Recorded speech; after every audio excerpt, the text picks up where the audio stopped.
Hello, my name is Marcus. I'm the compiler of a collection of therapy quotes entitled 1001 Windmills of the Mind, a collection of advanced self-help quotes taken from what's often called the psychodynamic or the psychoanalytic perspective, which long ago, as I understand, was referred to by some as philosophical medicine or narrative medicine. For the love of narrative medicine, once again to borrow a line from the singer Steve Perry, who has a song entitled For the Love of Strange Medicine. And these quotes that we've been posting here for the past 4 years, 3 continents, 4 years, 10,000 quotes. They're sometimes strange. These quotes are roughly subdivided into 62 chapters, one of them being narcissism, which we're currently discussing for the time being. So we just completed 6 videos on the work of Kimberly Harding's little self-help book entitled You and the Narcissist. She's a professor of biology, so she gives her disclaimer that she's not a shrink. But she wrote very clearly, and we plucked out roughly 100 plus quotes from her book over a 6-video run. Very clear like that. And a follow-up is what we're currently doing at the moment from a book called Trapped in the Mirror by Elaine Golem. She wrote a famous book about narcissism back in '92 by that title, and thousands of reviews. And there's secondhand copies all over the place. Anybody who reads self-help or narcissism or self-improvement is probably bound to come across that book. Ms. Golem writes very clearly as well.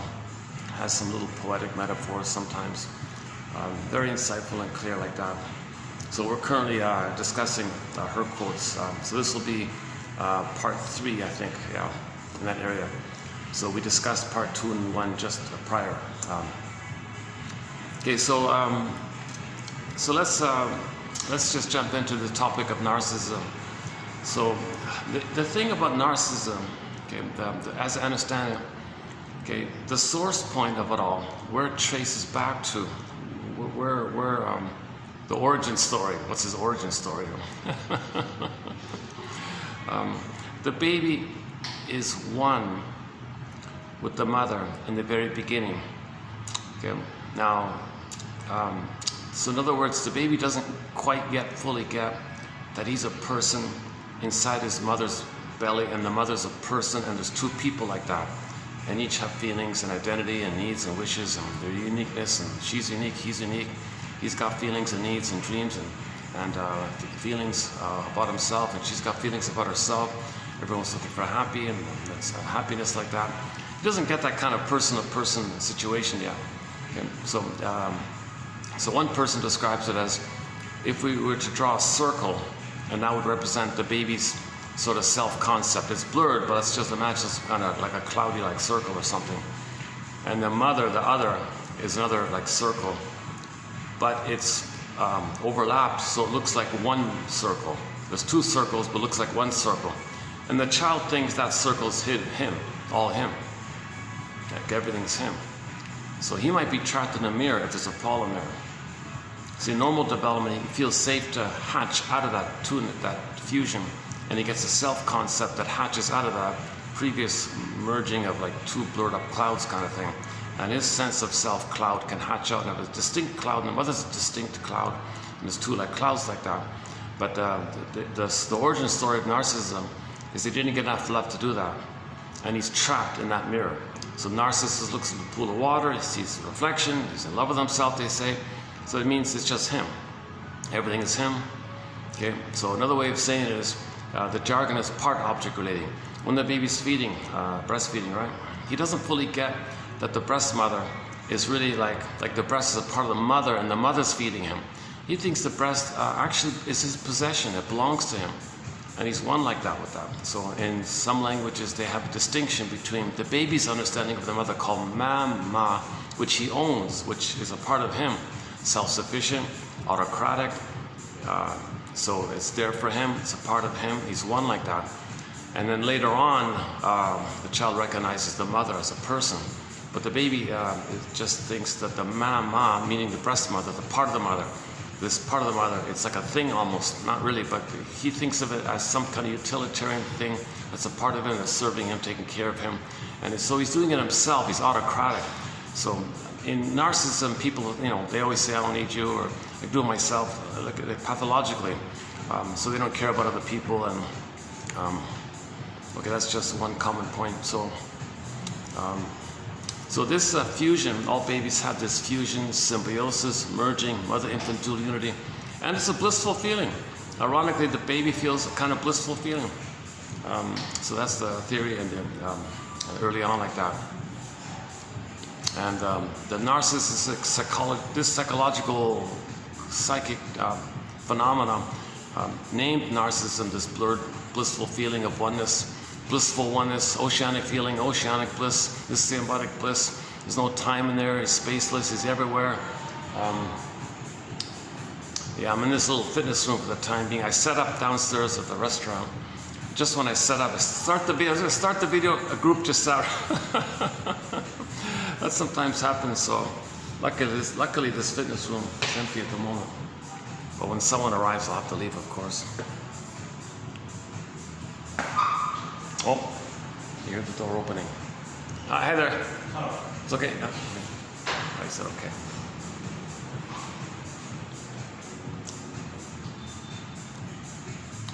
Okay. How's the lighting? The lighting's not too good. I don't really see my... it's all kind of cloudy here. I know when it's overcast. I couldn't open these curtains for some reason. I couldn't find a switch. So it's a little cloudy here. When I go downstairs, the lighting will be better, I think. Unless I can turn around. Oh, yeah, that's a little better. Right? Well, let's do that then. Oh, yeah, let's do that then. Okay. I can see myself here. I got to be careful. The pool is there. I don't want to get anybody in the camera kind of thing. Okay, where are we here? One second.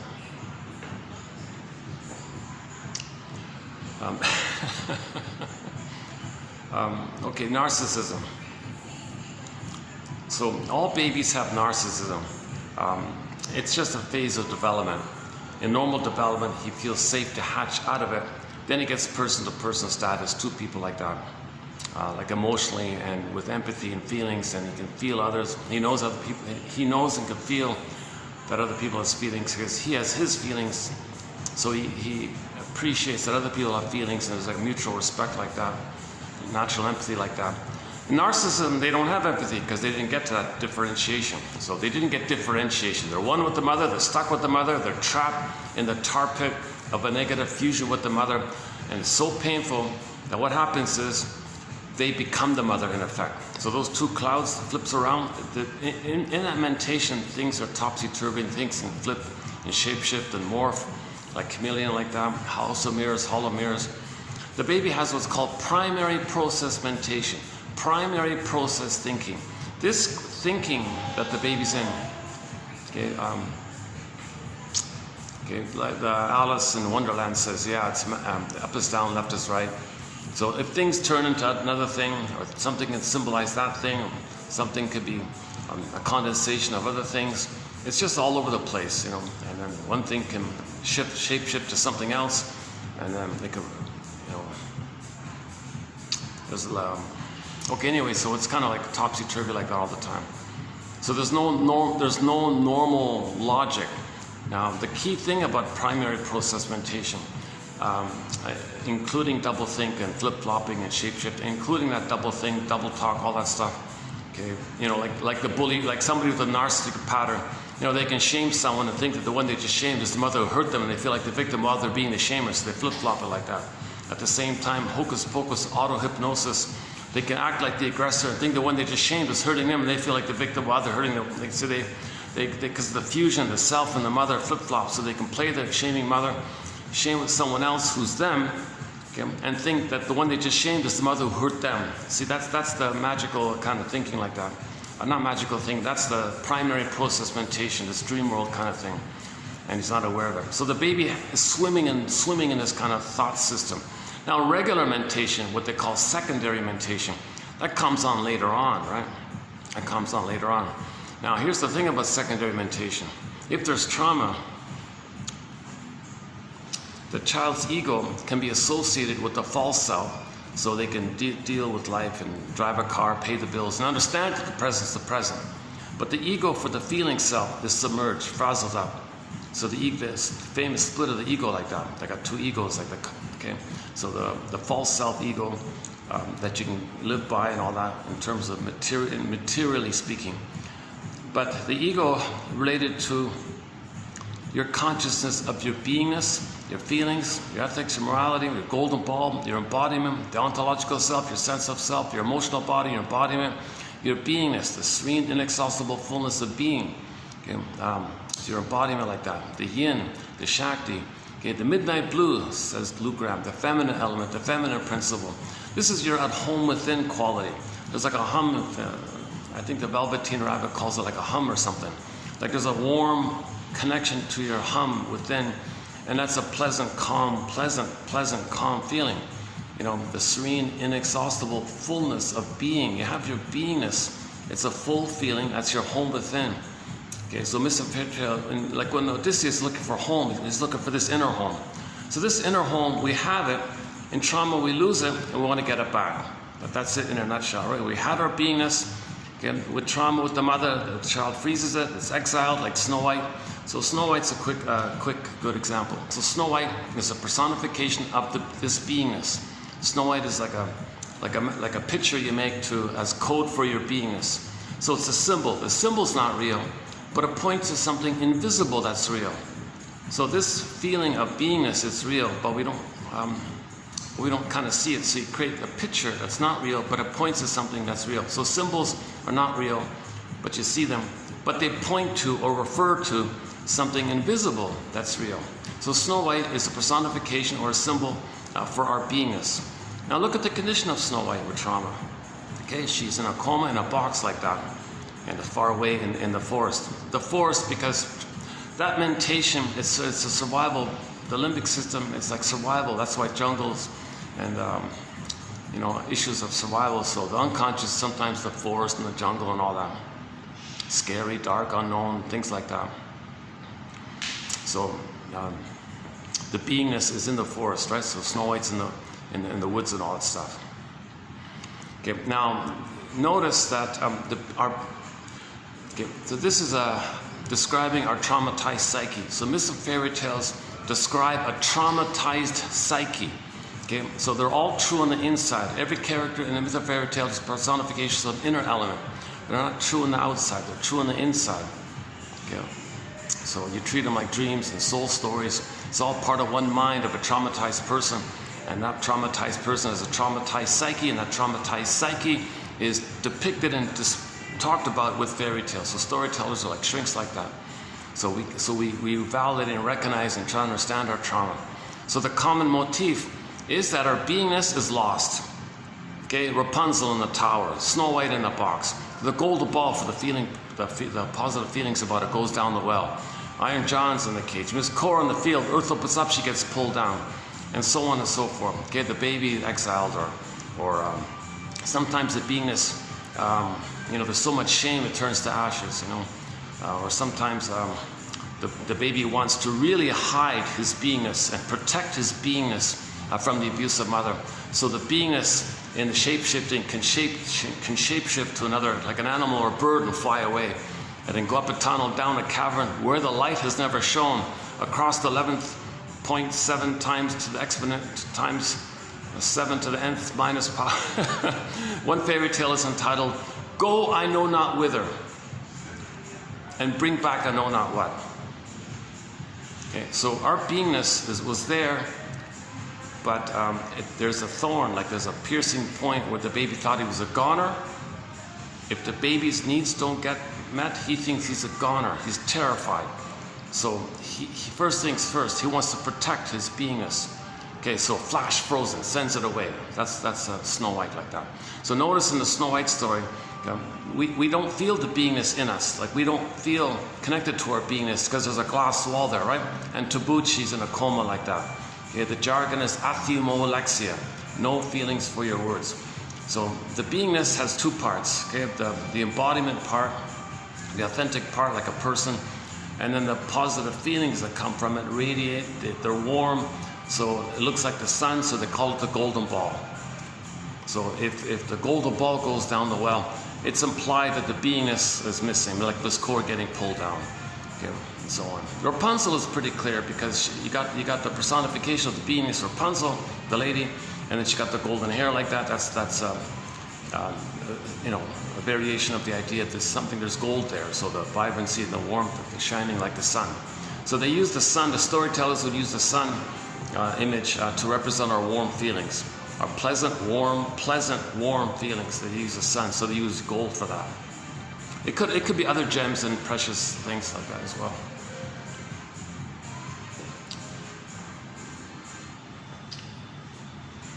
Let's try this here. How's that? Let's try this. Oh, that's okay. Let's try this. This is a funny room, right? It looks like a big room, but it's a mirror thing. Like there's a. Let's see, 1, 2, 3, these running things, another 2 with the stepping things, and another traditional bike one. So you got 6 of these things, but it looks like it's much larger, right? Looks like there's more, right? It's a funny effect, huh?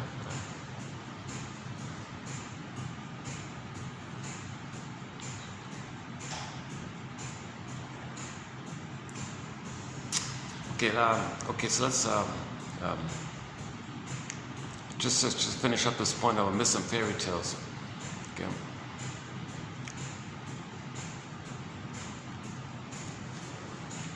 Okay, so the motif or the pattern. Motif means like pattern, let's say, psychological pattern. So fairy tale motifs and mythological motifs, they're symbols of psychological dynamics or patterns, psychological patterns, right? So myths and fairy tales are code for psychology.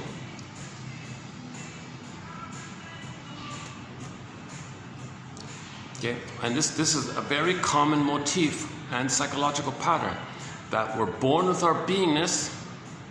Okay, but if the mother's misattuned, malattuned, confused, she's impaired, she's upset, maybe she's got narcissism, maybe she can't fully see the present because she's dealing with her past pain. Maybe she's got trauma, and when a person has trauma, they repeat their trauma. So she would shame her own baby the way she had been shamed, because in trauma she became the shaming mother. So she repeats it by shaming the baby, thinking the baby's hers. She plays the shaming mother, and then thinks the one she just shamed is the mother who had hurt her back then. Now she's angry at her baby. So she's replaying this unresolved battle, unfinished business with her mother, again and again, in an infinite loop in the survival brain. Now remember, that brain, that primary process mentation, does not know time. That's a key point here. It does not know time. Okay, now, so let's stick with that mother here. When that mother herself was a baby and she was traumatized, okay, she created a memory of that she herself had cried for love, and the mother said no. This relational memory, so memories are relational. Baby cried for love, mother said no. There's a neural setting, like imprints, seared in neural circuits by that interaction. It's for the child's survival to understand the world. The mother, the breast mother, is the whole world for the baby. Okay, so he creates a prototype of the world. He understands the world. He's conditioned of what the world is by that experience. So now if there's a lot of pain like that, okay, he can't relax in the present. Simple, basic Pavlovian classical conditioning. Okay, so he associates the world as being dangerous or something. So you see today through the lens of yesterday. We create schemas and blueprints and models and working models, you know, scripts and things, and you distort the present to fit the script. You wrench the present to fit the template, because you're seeing everything through that set thing that you created. Now, if that set thing you create, that internal working model that you create, is based on trauma, it makes the person stuck there dysfunctionally, living life, seeing everything through that model. That's why it's dysfunctional. So Miss Golem's shortcut for this is the child's going to remember the mother was rejecting, abusive and all that, so she called her the freezing mother, and in response the child froze, kind of thing. So frozen child construct, freezing parent construct. That's sort of in the mind like that. So if you have that set up in your mind, if you got that quote-unquote curse like that, Okay? If you got that setup, that conditioning, that learned experience, this learned helplessness, you got that learned thing like that, that means, okay, that's pain. So when there's pain from trauma, we repeat. So if you're coming from the frozen child one, okay, you want to find somebody who's rejecting to continue that battle with the mother. So you want the mother to change. Come on, mother, don't be so cold. Change. How can I help you? How can I please you? How can I placate you? What do you want, mother? Could you be a warm, loving mother? So they'll go through life finding people who are narcissistic, because there's like a parent copy of the narcissistic mother, and then continue that effort to try to save the mother, cure the mother, fix the mother, heal the mother, make the mother be a loving mother. So he's stuck with this unreal, relentless hope. It doesn't make, it's just the baby's, the baby needs a loving mother, so he's still trying to do it like that. Discussed yesterday at the mall, yeah. So we discussed this point a fair bit at the mall yesterday.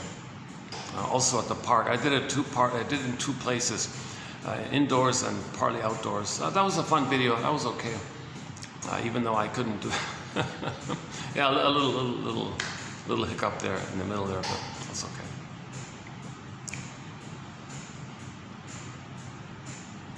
A second.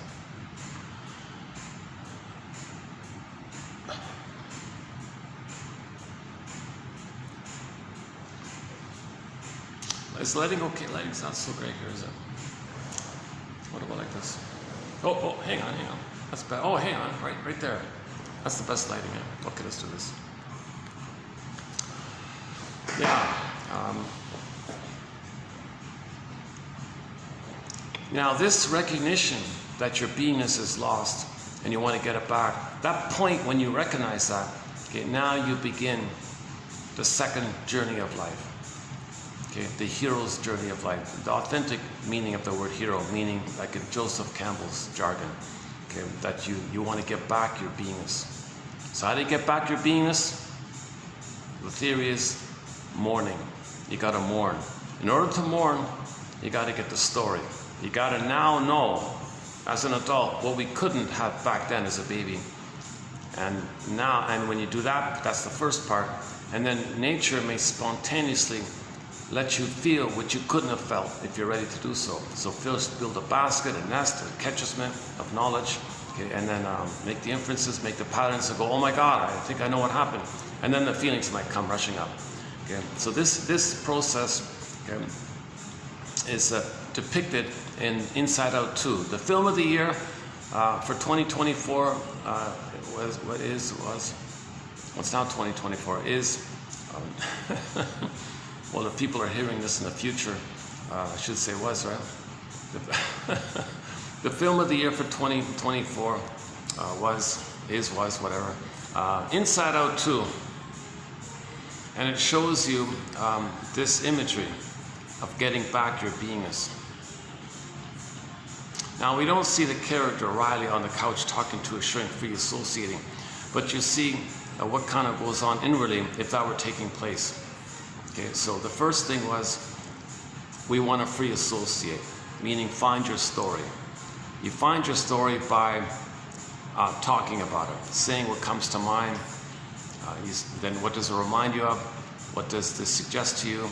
And validate your feelings. I must have very good reason for feeling blocked and angry here. I must have very good reason for feeling confused and scared. Okay, what's the hardest thing about this? What's the scariest thing about this? You must have very good reason for feeling this. Yes, go on, yes. So you free associate. So you just say what comes to mind freely like that, and notice your resistance and you're blocked, and say to yourself, I must have very good reason for feeling stuck now. I think so. That validates. So when you validate, you feel safe. You're bound to be able to ride further down that broccoli boat. So in Inside Out 2, you see a boat or a raft made out of broccoli, right? So the characters were meant to hop on it to help Riley. Okay. What you see is mainly like the inner workings, right? So this innate drive for healing. So there's this inner kind of thing going on. let's free associate. Come on, free associate. So they would depict it with the characters. Come on, for Riley, we got to find the boat. Come on, for Riley, we got to save her. Come on, come on. Well, let's go. So they're looking around for the boat. Where's the boat? And they're lost. Where's the, oh, I don't know. We can't find the boat. Come on, don't give up. For Riley, we got to do it. This is innate drive for healing. Nature's innate drive for healing. In nature, when you're wounded, you're trying to heal. So this is like this innate drive for healing. Come on, find the boat. Is it here? Is it there? Look around. So that refers to our fear and resistance to speaking our truth, our emotional truth. Admitting that the mother didn't love us. Admitting that the mother failed us, betrayed us, hurt us, used us, exploited us, thingified us, couldn't see us, and made excuses. This very painful stuff like that. We don't admit that because now you're admitting that you weren't loved, that your mother didn't love you. What a pain! I don't want to know this. Yikes! You know. So that's why there's a little resistance like that. Oh, come on, we got to find the truth. The truth will upset you free. All of the joy for which you pray is 100 tears away. Come on, come on. We gotta do this, guys. So the gang, they're looking around like this. So finally they found the boat. And again, they were afraid to get on the boat. I don't want to get on the boat. Come on again, for Riley. So finally they all hopped on the boat. Okay, okay, relief. It's always a relief to get in touch with your inner truth, your real feelings. It's a relief. See, when you're not there, you're in pain, you got tension, blowing up steam, angry, tense, all that. So it's a relief to feel your true feelings, your authentic feelings, your real feelings, which is what you're getting, which is needed to free associate. So now you free associate. So what comes to mind, what does remind me of, and so on. Okay, so now you're riding a boat like that. As you free associate, you're making inferences.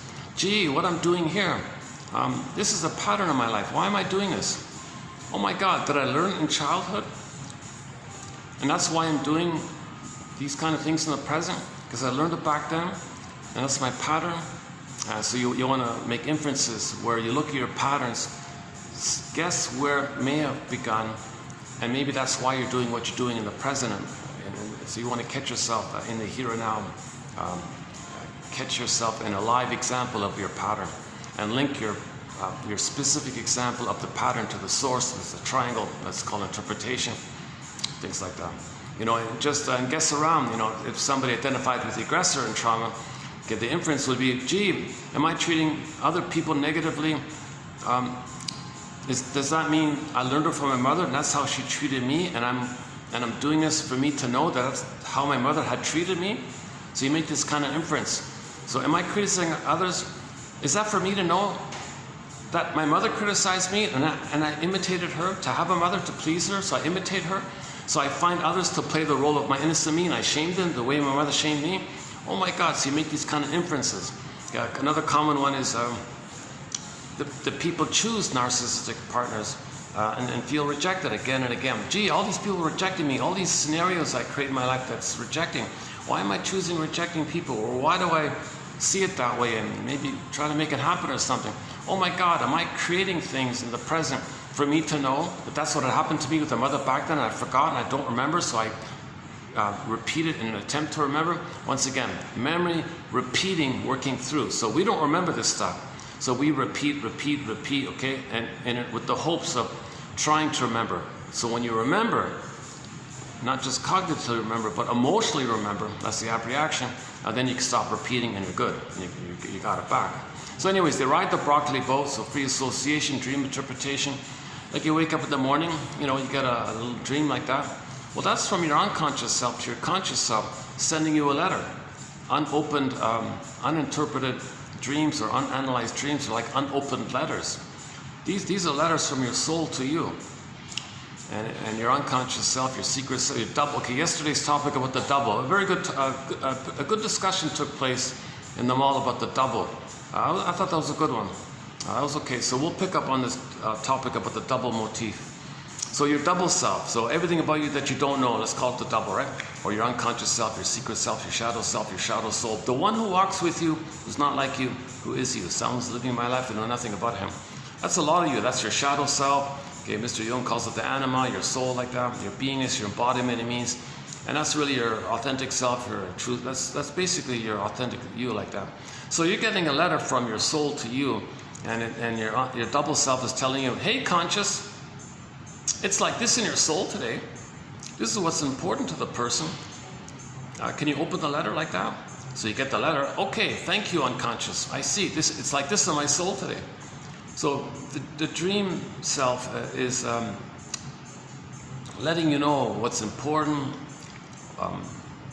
letting you know your fears, what you're dealing with, what kind of patterns you had, what kind of memories you had or something, like what happened to you kind of thing. It's coming to you, it's trying to give you a message. So it just gives you bit by bit. So the image is Hermes flies across with the message. So if the unconscious is like a god or something in the metaphor, don't you want to read the letter? John A. Sanford says, don't you want to read the letter? If Poseidon, sometimes all the energy in the unconscious is called the id, all that energy, life force, powerful, like the iceberg.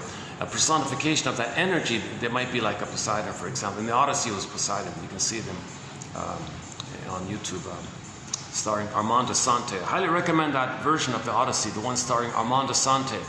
It's really the only decent version, I think, out there, to tell you the truth. The one filmed in Turkey. International production. Great production.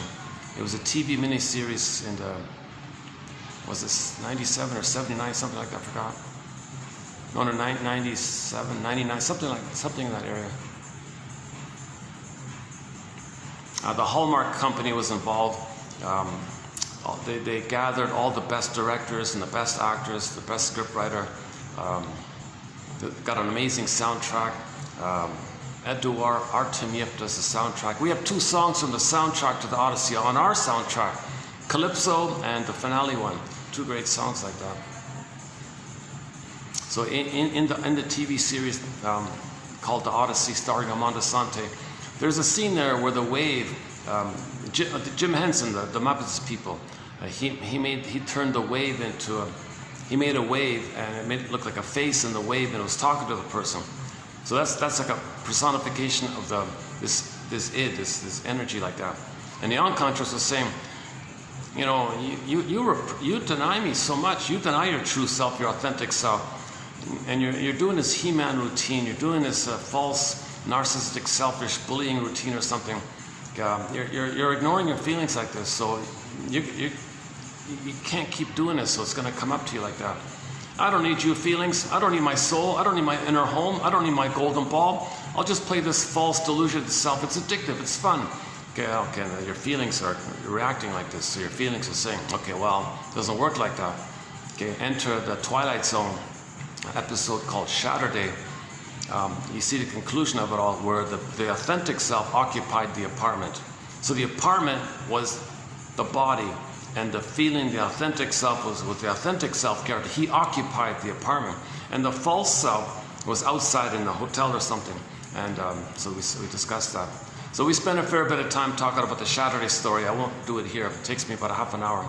But some guy created a kind of how to heal yourself in 7 parts, and he named each part after the days of the week. Okay, someday, moan day, dues day, wound day, thorn day, free day, and then Saturday.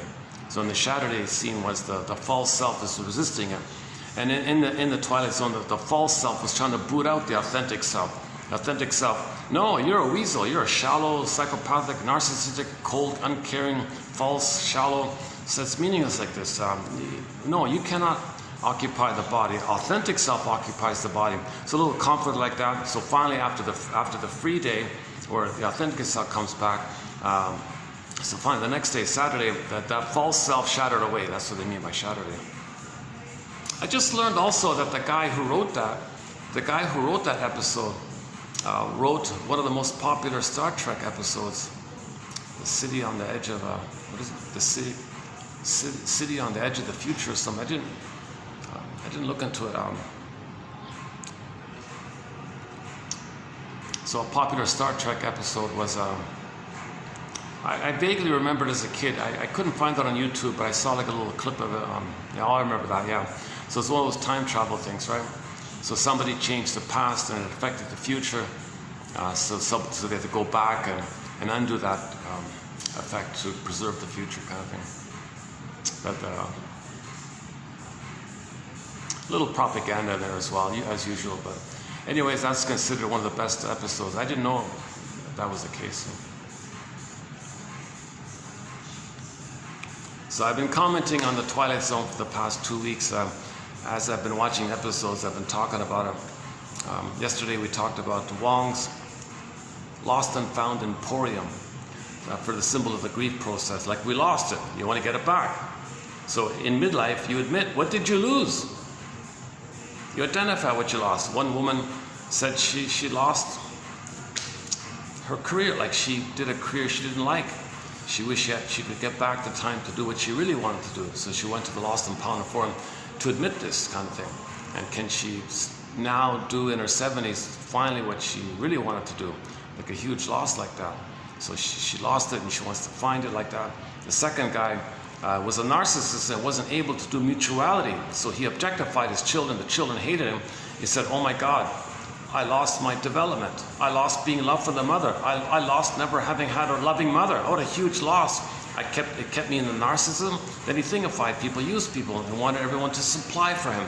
Treat him like a king and a god, make it all about him. So he treated his children as narcissistic supply. Couldn't meet the children's needs, didn't see them, didn't care about it, resented the idea. Children were just there to supply. So the effect was the children hated him. So he went to the Lost and Found and said, I lost development. I lost human normal development. I was a narcissist, and he said, and it came to his attention when the children hated him. The other guy was a victim of community harassment and all this. He became cynical and unhappy. So he lost his empathy like that. He was becoming jaded and cynical. So he wanted to get back his normal sense of love and compassion. The third one was, the fourth one wanted to, she lost her sense of humor, so she wanted to get it back. So the idea is that you want to identify at midlife, what did you lose and what do you hope to find back? Lost and found. Every finding is a refinding. You had it, you lost it, want to get it back. Lost and found. We had our beingness, we lost it, want to get it back. So you go to Wong's Lost and Found Emporium, like a metaphysical idea to help as a prompt to make you aware if you lost it and you want to get it back. So you go to the Lost and Found place, and I want to get it back. You had it, you lost it, want to get it back. We had our beingness, we lost it, want to get it back. Okay? Oh, what's up? Stop's coming. Do you want me to? Is it okay if I stay here? Okay. I know he's okay too.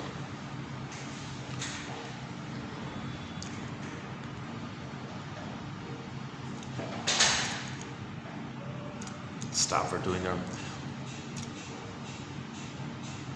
Oh, this is a really this is a 5-star place. Very spick and span. The staff are very alert and attentive and all that. So luckily let me check back. Maybe I can.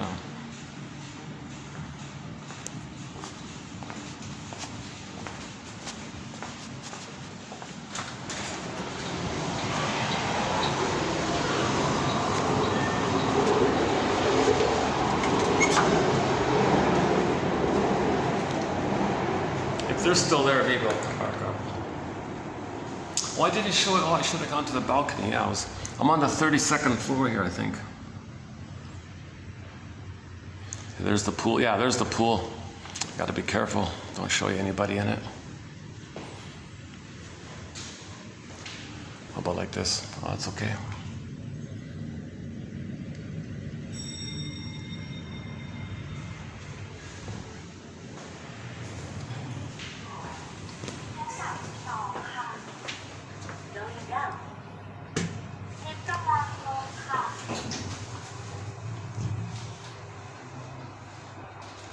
I didn't want to do this video with the couple trying to have their dinner right beside me.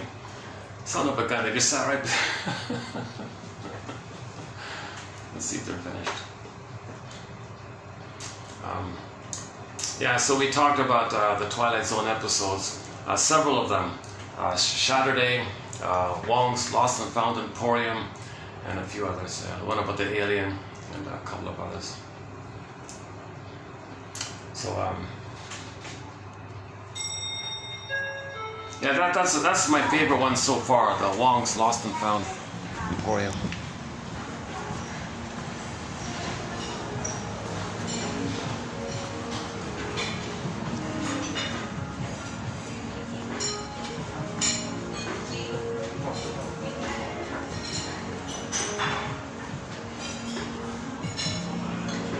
Good. Oh, good, they're finished. Okay.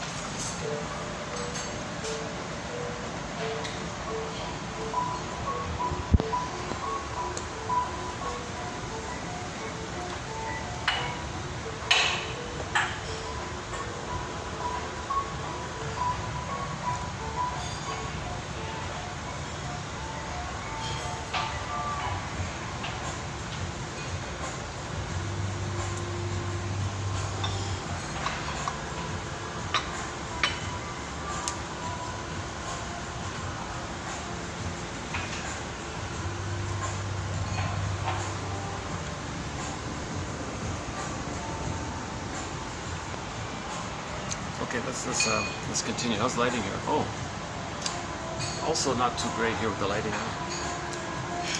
Sorry about the lighting. Hopefully you're seeing me a little bit okay. However the delivery is, the main thing is that the quotes are posted below. So you click the more link, you'll get the quotes posted below. So on average, we post 10 quotes per video with the hope that 1 out of 10 will be of help for people in midlife who are in the lost and found emporium.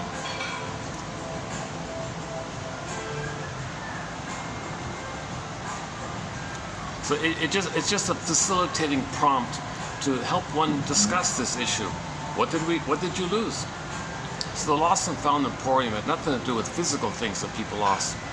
You know, oh yeah, I lost my umbrella. Nothing like that, right? So people lost their integrity, their compassion, and so on, things like that. Basically, it's the soul. They didn't use the soul. They just used some element of some adjective about this related to the soul. They didn't specifically say the soul, but for the most part, we're trying to get back our soul, meaning our beingness, our sense of self. So we're trying to get it back.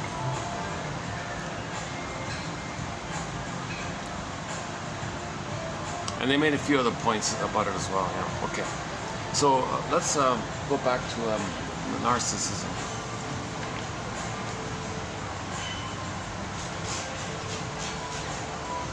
Let's wait a second. Hold on a second.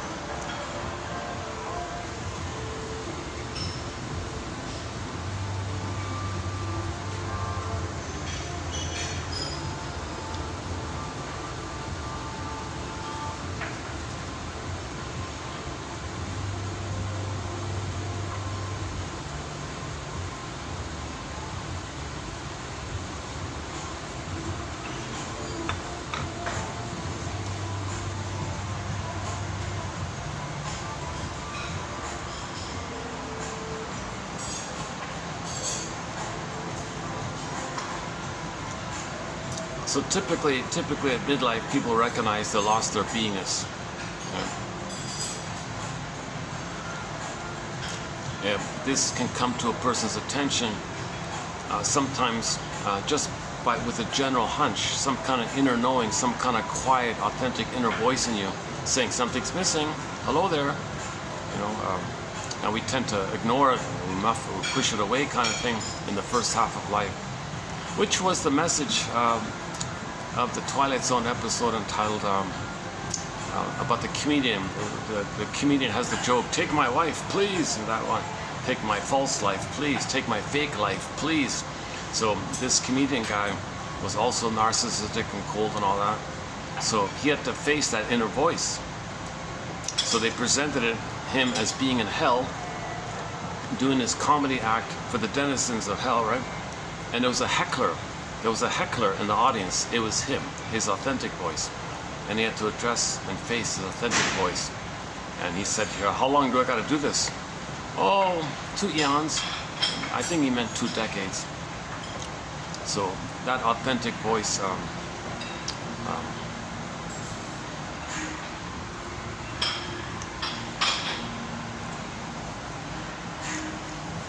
so it's there, right? So that authentic voice may come to you in midlife saying, "Gee, I feel like something's missing. Is that all there is? I feel like I'm living the unlived life, the provisional life. Life is passing me by, but when does life begin? It's not supposed to be a dress rehearsal. I feel like I'm in a trance. I'm in a swoon. I'm sleepwalking through life, going through the motions of life. I feel like I'm hypnotized or something. Where's my feelings like this? Where's my beingness? So then you begin. Okay, now you know. Now you're. That's a common way people begin the midlife audit, the midlife examination period, the hero's journey, the second journey, that second half of life basically. So it can start in the 30s, in the 40s, 50s. It doesn't matter. In that episode, the Wong's Lost and Found Emporium, two of the characters were in their 70s. They began the second journey of midlife in the 70s. Actually, that's a touching episode because the fellow who said he lost his development, he lost his capacity for mutuality, he lost his capacity to treat people like people, including his children. He discovered that in his 70s, so he began the midlife audit in his 70s. That was a very touching scene. One of the nicest, one of the most surprising scenes in the area of narcissism. Because narcissistic people, they can't admit the truth. They just want supply. They don't want to touch the authentic voice like that. But he did it, and the character did it. So the scriptwriter and that actor, I thought they did a pretty good job in that one. So go to 1985 Twilight Zone. It's the first reboot of the Twilight Zone. They did 3 reboots. That was the first one, 85. I think it ran for 3 seasons. It's another good episode of that one. Oh no, yeah, the Emporium one. Wong's Lost and Found Emporium. They had 4 characters in it. The third one that came, the older guy. He said it there. He said that he now realized that he didn't treat his children like people, and he wanted his children to take care of him and serve him and listen to him, admire him, praise him, make him the center, because he made everything about himself. He couldn't feel and resented the idea that he's supposed to give. No, he's supposed to receive. He's stuck at that place where the baby does just receive. So the baby needs oneness with the mother. That symbiotic oneness with the mother, merging, that fusion, that bliss, that parent. He needs that oneness. Okay, remember the 2 circles overlapping? He needs that up until the age of 4 to 5 months. Then he starts to get out of it. He didn't get it. Or up until 18 months, it's problematic. He needs positive symbiosis. He didn't get it. So if he's stuck, if a person's traumatized prior to 18 months, it's going to be embedded that there'll be the narcissistic issue in any of the personality patterns that we're calling the stinger types that develop when trauma takes place prior to 18 months. The bully pattern, Iago pattern, get the various narcissistic types, not just the familiar cookie cutter, dime a dozen exhibitionistic one, the Don Juans and the Casanovas and the Peer Gynts and the womanizers. Not just that. You've got the voyeur version of that, the clinging vine version. You got the turtle version.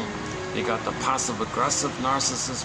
So you got a bunch of them, and there's a couple of others. So the commonality will be the narcissistic issue, where they identify with the aggressor, see others as them.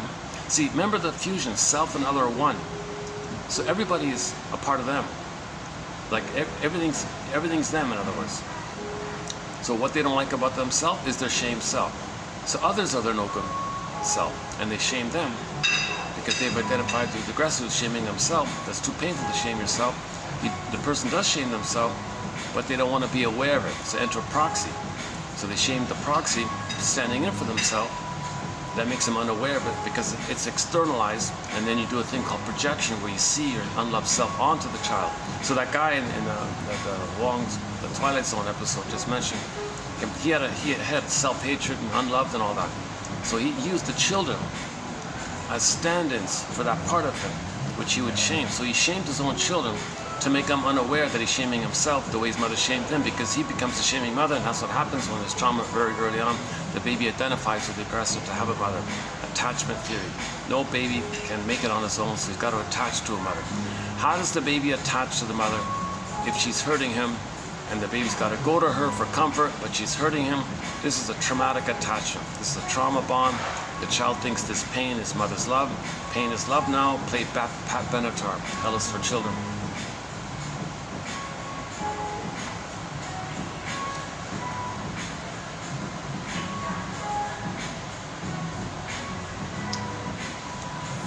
Sometimes a little distracting. I was better up at the fitness room, huh? It's better there.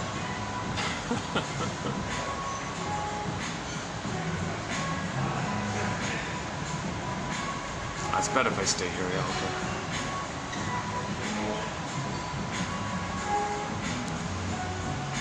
okay. Okay, so we'll be doing, in this video, we'll be doing 29, is it showing up here? 2903. So let's see, 1, 2, 3, 4, 5, 6, 7, 8, 9. Okay, 9. The quotes for each video range between 1 and 30. Can you believe it? So we're just saying on average 10. Today there'll be 9. So hopefully 1 out of these 9 will be of interest. If not, maybe the next video there'll be 2. Sometimes we make it 3. Sometimes it's 4, 5, or 6. Sometimes there's a really great, exciting stretch of quotes. Sometimes there's a bit of a dip. Sometimes, so it kind of waves a bit. But overall, I'm very enthusiastic about the clarity and helpfulness of these quotes. You know, I'm trying to pick the clearest, most helpful quotes out there. So this convoluted, this fancy term, psychoanalytic. Oh, come on! It just means that you admit that the present is influenced by your past. That's analytic, psychoanalytic, psychological analytic. You know, it's very simple. It just means that the baby and the mother relate to each other. That's the interpersonal. And from that interaction, the baby records it. He remembers it. He creates an intrapsychic model of it. Okay. Interpersonal leads to the intrapsychic, which reveals itself later on in your dealings. That's it. That's psychoanalysis. That's the psychoanalytic perspective, basically. Okay. And keeping in mind that in the unconscious, there's no time, and displacement, dream world, flip-flop, and all that, and myths and fairy tales. And you want to make, you want to build the conscious mind. You want to build the basket, so you can have more of your energy for the present, not stuck in the crazy past. Not crazy past, but chaotic past, archaic past, or something.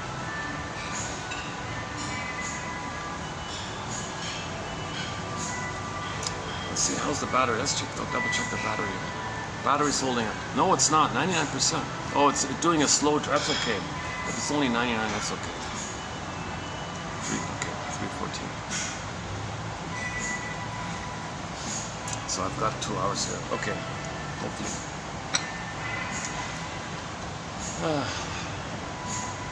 The sun's coming up, huh?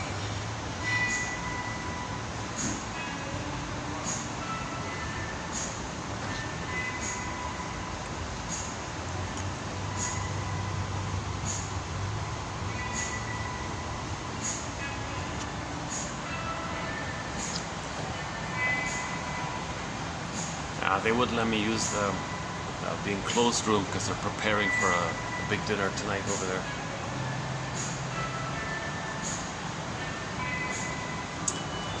Oh, there's the blank one, yeah. One of the SkyTrains has no add-on, and I keep having the fantasy. It says there, find your real self. Find your real self. So patreon.com/medicine. So there are 2 ways to get these quotes. Okay, through the channel here, you got to click around, of course. Or for convenience, you go to the link there. It's just for the price of a coffee, basically. And you get a PDF file. You can read it offline, kind of thing.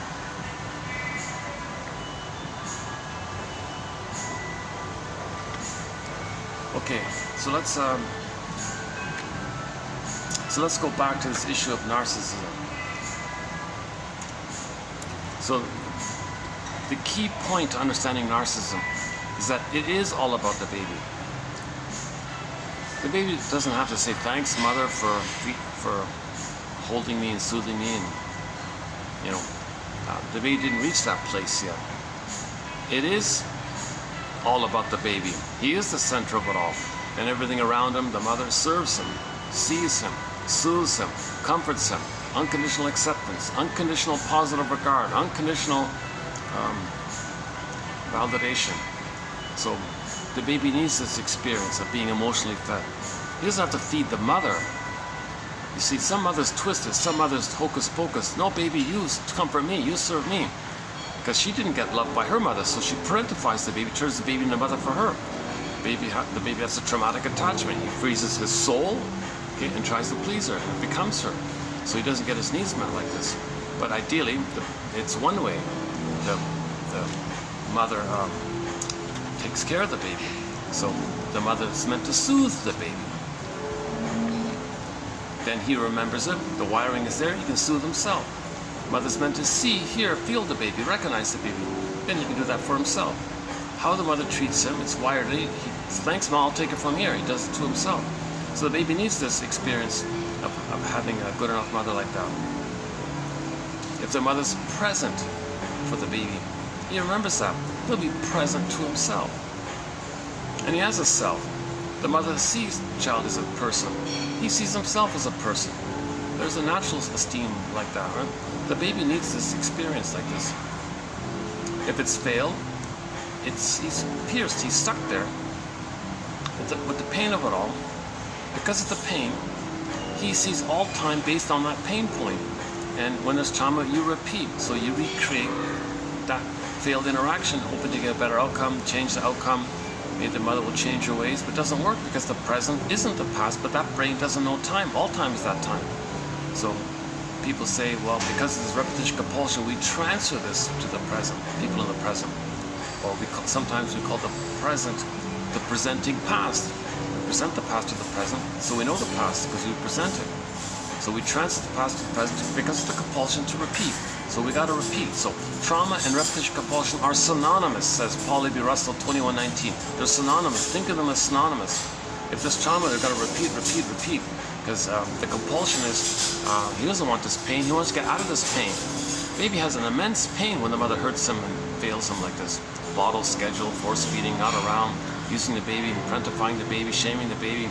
Okay, all these things. This is a huge pain like this. So because of that pain, he recreates the childhood in his adult life because of the pain, hoping for a better outcome like that. In the Greenberg film, the shrink said to the guy, yeah, sorry, Mr. So-and-so, you have trouble living in the present, enjoying the present. So you linger in the past because you never really lived it. Okay, it was unresolved. It wasn't complete, no closure. It was too much pain. He's stuck there. So he can't enjoy the present. He's in the past all the time. So he's dysfunctional. And when he's dysfunctional, that's mother's love. You see, he wants mother's love. So the conditioning, he's got to be dysfunctional to have that traumatic attachment. So if he wants to be authentic, the mother in the mind freaks out. So there's a lot of anxiety to free yourself from that. So the healing journey is to recognize the presence, not the past.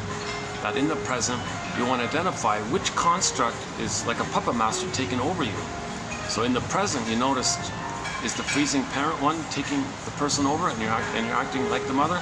Or are you playing the child one and you're being submissive and compliant, trying to please, blame yourself and all that stuff? So you want to pause and say, hold the phone here. These are relics from childhood. Put them back in that time, place, and build the adult mind. Okay, so build the adult mind. So you build the adult mind. She talks a lot about trial and error. Just see if you like this. Does this feel right for you? What's unique for you? It's from your authentic self. Build that adult of the present mind. But when there's trauma, there's so much pain. So those two constructs, freezing parent, frozen child, fill in that gap, that missing adult mind. There's no adult mind, so it fills in like that. People say nature abhors a vacuum. Well, there's a vacuum. There's no adult mind. It's a vacuum. So the freezing child comes in, or the frozen child comes in, like that. So you want to interject, intervene, and wedge it, and build an adult mind. So you do that. You do that. Step one by identifying who took over the person. Freezing parent, frozen child. Which is it? And then you step back like that. That's just part A. Part B is to help do that. To help do that very thing, you got to get your story. You got to hop on the broccoli boat and get your story and work through, suffer through. It's called the mourning process. So when you admit the truth, the natural response is mourning. Now, who mourns? The authentic self mourns. The false self doesn't mourn. The false self is just this dreamy thing. That's not the. So when we lost the mother, when we lost our soul, that's a huge loss. So when you get back your beingness, now you have the capacity for mourning. Okay? The psychic structure needed to be able to mourn is your authentic self. So when you're getting back your authentic self, you'll be able to mourn. Now, people who lost their authentic self, they can't mourn. Because how do they mourn if you have no self? How do you cry if there's no you to cry? Like, you need a you to cry. Somebody cries, but you're somebody, meaning your authentic somebody, isn't there. The false self doesn't cry, right?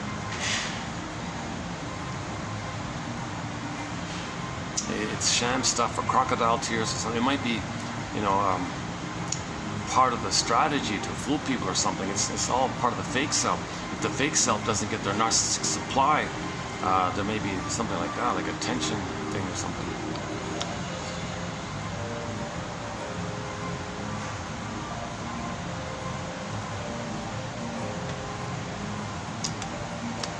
Yeah, this is a good time. Yeah. I gotta remember this. What time is it? 3 something, right? 3:21. Yeah, I should come a little later. I came too early, right? Oh, I gotta come early to get started, right?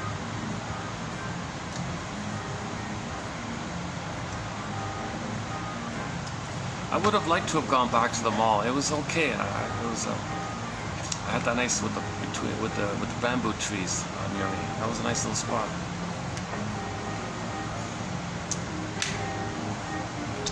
A real pity.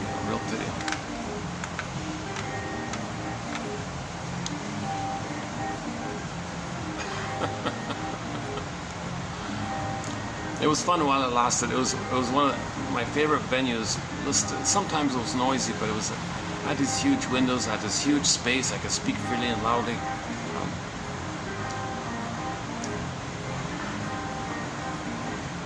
Well, that's a new ad. Not sure what it's for. I don't even know what it's for. Well, that ad is colorful and pleasant. Oh, what a relief. Some of the ads there, they promote scary films and shock you like that. If the ad for Inside Out 2 passes by on the SkyTrain, I'll turn the camera around. So June 15, 2014, it came out. The #1 animated film of all time, they're saying. Because they show you the healing journey. They show you, hop on the broccoli boat, free associate. Now in the film it was called Stream of Consciousness. It means free association. Like stream of consciousness, say what comes to mind like that. So build a basket. Could it be this? I think this reminds me of this. That reminds me of that, and so on. And then when they got to the back of the mind, what did they find? Oh, so much truth, so much pain, the lost and found. No, there's the lost and found. And then nature brings it up. So you saw the rush of the orbs. That's like the firebird. The phoenix rises, right? So the idea of the ashes is that the baby felt a lot of shame. That's a burning, biting feeling. He's angry, all that fieriness. So it's the soul, sometimes they call it the ashes. So the soul's not gone. Nobody 100% loses their soul. It might be lost or far away or turned to ashes or something. But when you now know why it happened, the mother was impaired. Okay, she didn't mean to do it. She was impaired. She didn't get love herself. So she's repeating her past all the time. So she can't be in the present for her baby. Remember, in pain like that, you don't see the present. You only see the past. The present is a new edition of the past. Replay the past. A new edition of the past. So the mother can't see the child as a person with needs. She can get her needs met. She's still with that issue of not getting her needs met. So she may parentify that, baby, you take care of me. Oh, baby, you hurt me. I'm angry at you. Oh, baby, you're me. I'm going to shame you the way I was shamed. So she's dealing with this thing like that. So that baby's not getting... So when the baby's traumatized, there's so much of who he is, who he's meant to be, the gifts, the treasures, beingness, his authentic self. Yeah, that's all that experience, all that memory was popped away to the back of the mind. And in the beginning of Inside Out 2, you saw the splitting mechanism. The baby can't handle any kind of pain like that about it. So Joy, the character, was very busy popping away all those orbs. And any pleasant feeling, fine, okay, but most of it was painful. So there's so much pushed back there. So when they got to the back of the mind, the unconscious, you saw this whole mountain of orbs, all these painful memories. Well, I gotta know and feel what I couldn't have felt. That's my soul there. I gotta understand it. And when you understand what happened, and now know what you couldn't back then, you can then feel. And then when you feel, that's the morning, you're getting your beingness back, you're crying, so your beingness and your crying comes together. Okay, I feel, therefore I am. So it's kind of simultaneous. You're getting your beingness back and you're weeping, and you're getting your beingness back. It's a huge relief to get your beingness back. It's a huge relief to get your home within and your golden ball back. Okay, but to get the golden ball, you got to do the weeping. Okay, all the joy for which you pray is 100 tears away, sings the singer Vonda Shepherd. We have 2 songs of hers on our soundtrack. Now, don't get me on the soundtrack. We have an incredible soundtrack. I can't tell you how enthusiastic I am about our soundtrack. Pavlov's Dog, we've got 4 songs on there. And Shell, Ziana Zain, Eli Sapi, Beatrice Deer, a lot of great singers. One from Nigeria, Oma Wumi, her song called When the Boss is Coming, off her album Lasso of Truth. So these quotes are also, we may say, they're also a bit of a lasso of truth, because it brings up the truth. It's a lasso of truth. So this quote, yeah, when a sky train passes by, how about that? Would you like to have a lasso of truth? Question mark. Patreon.com/narrativemedicine. Because it brings up the truth about your parents, it brings up the truth about yourself. You see, when you get the truth about your parents, you don't got to know everything too detailed, but you got to know the basics. That they were impaired, you know. You got to know enough that lets you admit the truth. Then you understand about yourself when you understand about the parent. So that's that area about getting your story. It's included. You got to get the parents' story. So identify which stinger personality pattern did the parents have. If they both had a stinger personality pattern, then that's a clue there's going to be scapegoating. So when 2 stingers get together, let's say husband and wife, they both have a stinger personality, narcissist, bully, Iago, etc. That when they get together, they don't feel with each other. Tenderness, affection, and feeling, that's all frozen. They're operating out of the survival brain. A lot of tension and pain like that. So when they're together, they can't talk feelings. So let's borrow Susan Way Shager's example. Both of them want supply. So the first kid comes on the scene, they'll support that kid. He can do no wrong. And you hope the first kid will be a star and be seen by everybody, because that kid will be a proxy for them, and they'll feel seen if the kid is seen. So the first kid is called the hero, like that. The star, the hero, whatever. So that kid gets all the benefits, never punished, never criticized. He's the star, he's amazing, he's amazing. Let him be successful, send him to the best school or whatever. Let him be the star. Now, to whatever degree it works or doesn't work, it doesn't heal the parents' issue. So when the second kid comes on the scene, by that time, they got a lot of tension built up. So they want to blow off steam. So the mother will deliberately set it up so that the child will be naughty, so she won't love the child, to create a scenario where the child will be naughty. Then the parents can have the excuse, look how naughty our second child is. What happened here? Oh, something happened here. Well, we have an excuse to blow off steam. We can punish the kid like that.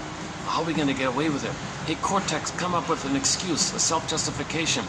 Click, click. Oh, what about the spare the rod slogan? Yeah, spare the rod slogan. Okay, that's just a cloak of camouflage. The real issue is they want to blow off steam. Okay, so the parents have a lot of anger and hurt and pain and shame. So they'll use the second child to represent each other respective unloved, shame self, and they're going to be the shamer. So they'll shame the child because they want to hate the child to make them unaware that they hate themselves, because the child is their hated part for both of them. So the parents get along by scapegoating the kid. So this kid is scapegoated, obviously. This is called the emotional triangle or triangulation or family systems theory. Okay. So that second child is there to disperse the tension between the parents. So they direct all their steam onto the child, blame the child, hate the child, think the child is bad, and fight with the child, the second child. So the child can never do anything right. Everything he does is wrong, like that.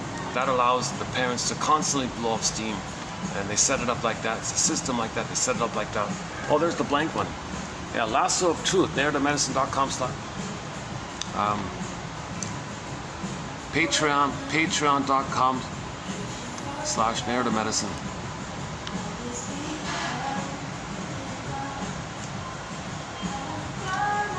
Okay. And then the third kid came on the scene, and they kind of ignored him. He was the lost one. He went to the library. They considered him the lost child or something. So ironically, he got a little bit of a break like that. They kind of ignored him. The fourth kid came on the scene. They said, "Oh my God, there's so much unhappiness in this family here." And so he felt that everything was absorbed by the first three siblings. So he felt a little free like that.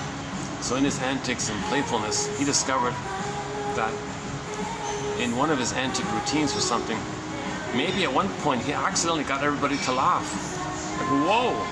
He provided a huge function for the family. So he became the mascot, the clown or something, to blow off steam for everybody. So that was his way of getting attention, or to fit in with the system or something. So he developed a role.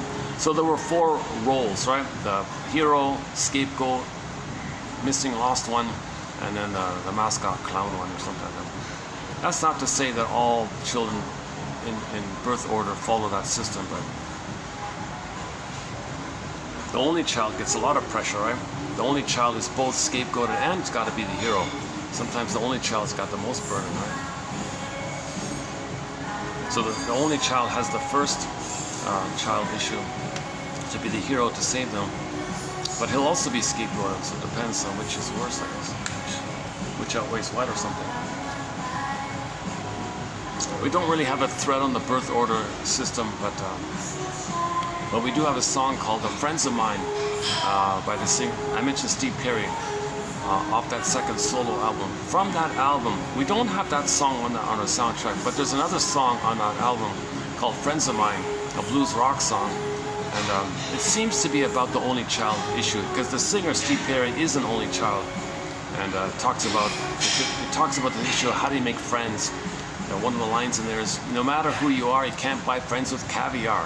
So I think, and I heard an interview, he said they kind of treated him badly because he's an only child or something.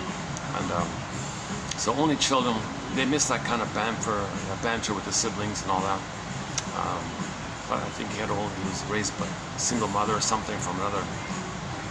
For some, I think the other band members treated him badly, which is really insane because Steve Perry is the one that made the band famous. They were nothing without him.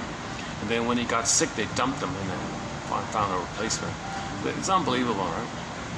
So I kind of like Steve Perry's solo concert in Toronto. Look up Steve Perry 1994 in Toronto. So he just found some other musicians, and it sounds like a fresh, happy. All the classic songs are there as a soloist. Now in his solo career, he only had the one big hit called the Sherry's, something about Sherry's girlfriend or something. And the other big hit I think is Friends of Mine, which got delayed. You see, they delayed it, right? They didn't want to release it. There's a little mystery about that.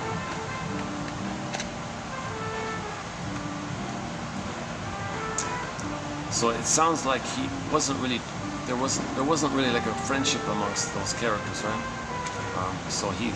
And maybe it's partly on his end because he was an only child. No matter who you are, you can't buy friends with caviar. How do you make friends here? I tried to make friends.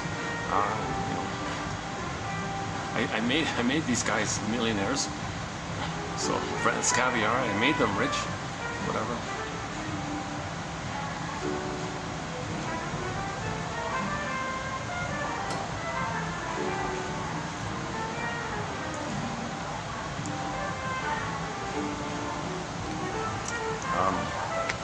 Okay, so maybe in the future we'll do the only child syndrome topic later on.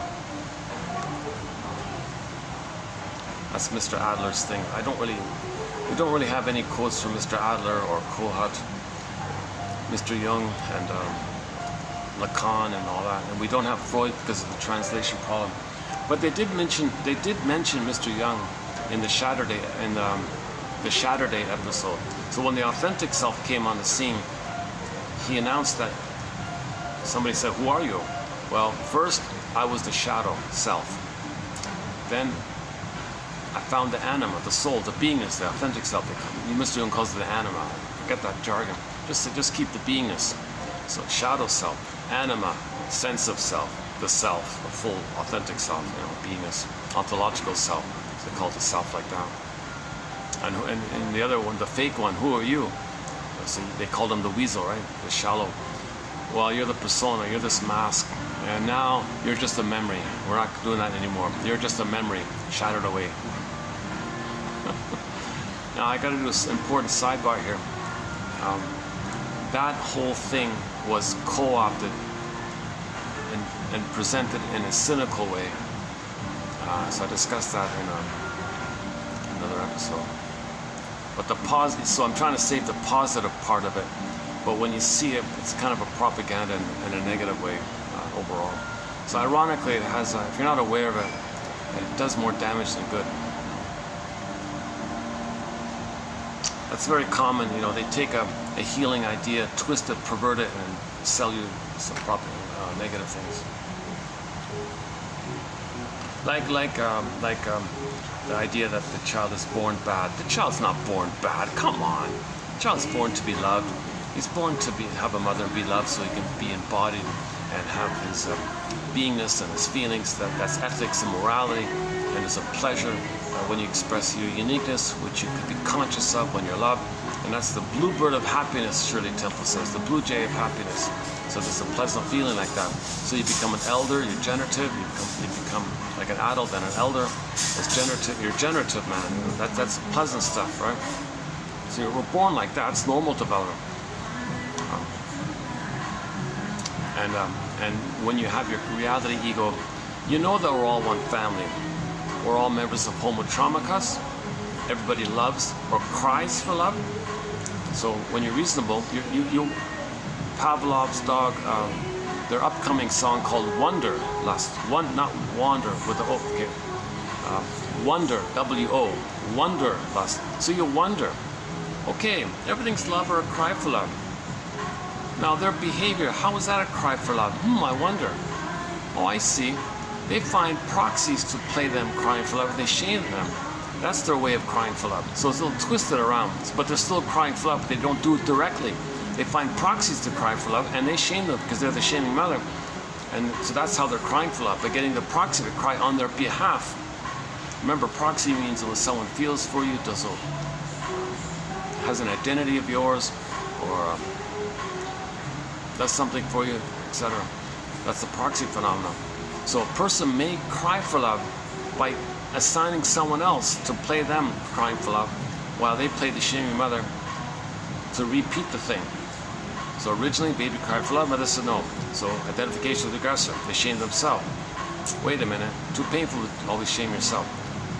Minimize your awareness of this pain by finding someone else to play and you shame them. That's how they're crying for love, like that. And then it's very confusing because the one they just shamed, hocus pocus, auto-hypnosis, they think the one they just shamed is the mother who had hurt them, and that's why they hate the one they just shamed. So this is a convoluted thing that's going on. But they're crying for love. They're telling you what had happened to them. They're telling you what kind of mother they have. They're telling you what happened to them. And they're angry by it. So it's like a placard. Their dysfunction is a protest placard sign. Complaining out of protesting. Look at what my mother did to me, the injustice my mother did to me. So the dysfunctional behavior is like kind of like a protest at one of those things, you know. Was Harding used that one, yeah. Kimberly Harding, very good book, by the way. Kimberly Harding, You and the Narcissist. I am so surprised that book's not a best-selling book. Now Golem's book, Trapped in the Mirror, is a classic. That's a bestseller. But another bestseller, I think, is that little mini pocket book called You and the Narcissist by Kimberly Harding. What a classic little book. What a great little book, my goodness. And we did 2 videos from a guy named Drew Keys, that's okay. But that Kimberly Harding one was really good. Okay, so let's trace back here to narcissism.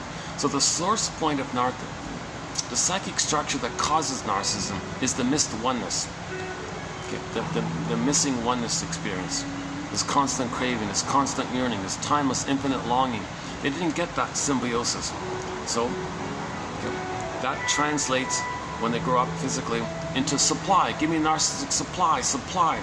So everybody is them, who's supposed to respond to them, see them, make them the center, and they feel entitled.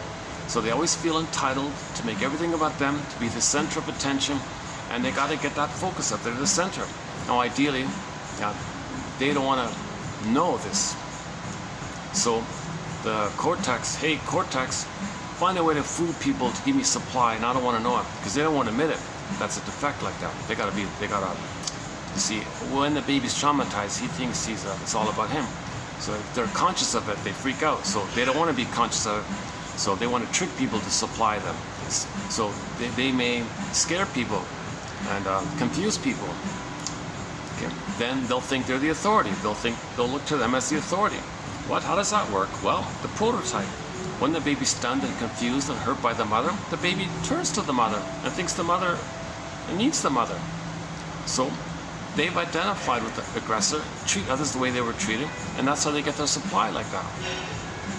So narcissists will typically lie, confuse, scare, shock, whatever, and then everyone thinks they're the authority. The way the baby thought them, the way the mother scared the baby. Okay, Fairbairn's line is the more the mother hurts the baby, the more the baby turns to the mother. So, okay, the narcissist co-opts this phenomena to get supply.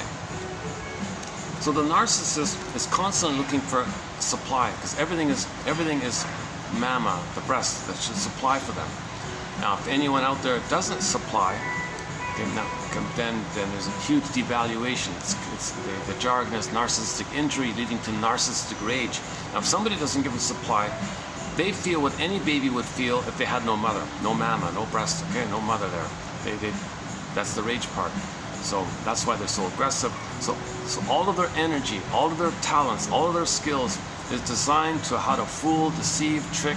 Okay, so they're very good and they're very intuitive to like advertising ideas, propaganda ideas, public relation ideas. They're very intuitive to tug on people, dangle a little promise, and like the fish sees the bait, not the hook kind of thing. So they're very good at touching other people's sore points, so they get supply. Pour salt on a person's wound. Oh, they look to them. They get supply. And you can't call them out on it, because they're always 10 steps ahead of you, because they have the mirror in the mind. Okay, that primary process mentation. Grotstein calls it psychotically neurotic, mixes up with neurotically psychotic, creating this magic mirror in the mind. Now you see him, now you don't. Is he there? No, he's over there. Is he there? He's over there. He's always ahead. He always slips around ahead of you. So if you try to ask a person to get in touch with a feeling, to free associate, to tell the truth, to have empathy for others, anything like that, no, they can't do it. So if you point it out to them, that was hurtful what you did. No, what you're saying is hurtful. They turn it around. They confuse you. They might say that you said what they said, or they might say they said what you said. They do all these little tricks like this.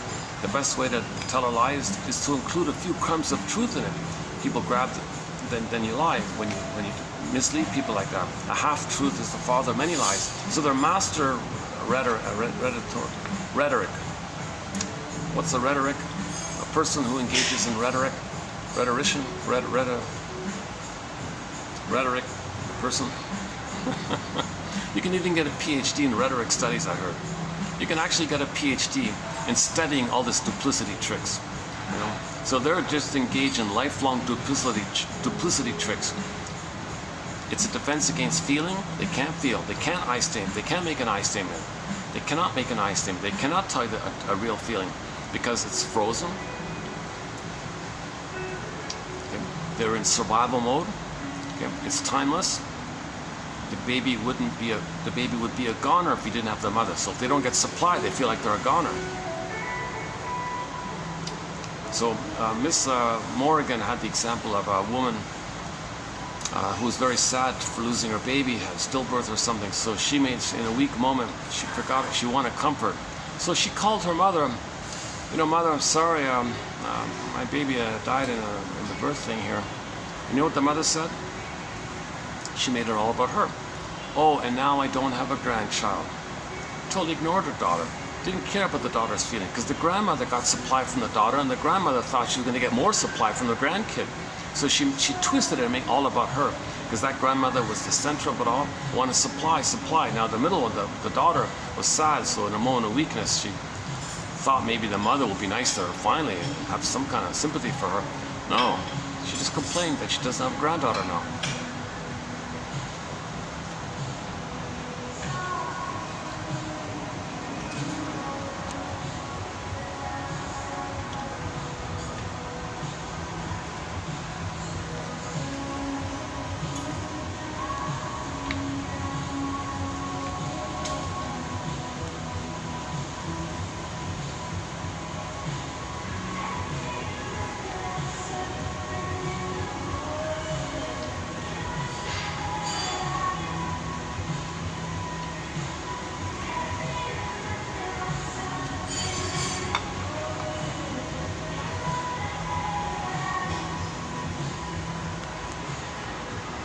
They're bringing in the flowers for the dinner over there.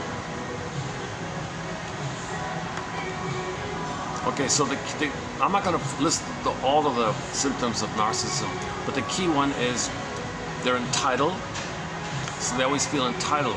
So if they get something, there's no gratitude, because what they get was theirs all along anyways. So why should there be gratitude? First of all, gratitude enters into the psychological picture when there's differentiation. When they got love, they were loved. That's gratitude. Love and gratitude are kind of the same like that. They never got the love. The mother was just shaming, rejecting like this. And then they become the shaming or rejecting one. So gratitude won't be there. And if they get a supply, well, it's supposed to be like that. They're supposed to receive. Now, if they're hurtful, if their negative behavior hurts somebody and a third person points it out to him, see, they can't apologize. That's feelings. Okay. So there's no ethics of feelings. They're coming from a place of survival anxiety. What are you talking about? I don't know what you're talking about. I got to survive here. I'm a baby. Okay, and with the mother not being there, and the mother and the nanny shoving the plastic bottle and doing it wrong and making me angry, making me scared like this. I'm in survival mode. So they think everything in terms of their survival. Why? Because that primitive part of the brain, okay, that brain stem, okay, is all the energies there. The feeling self is frozen.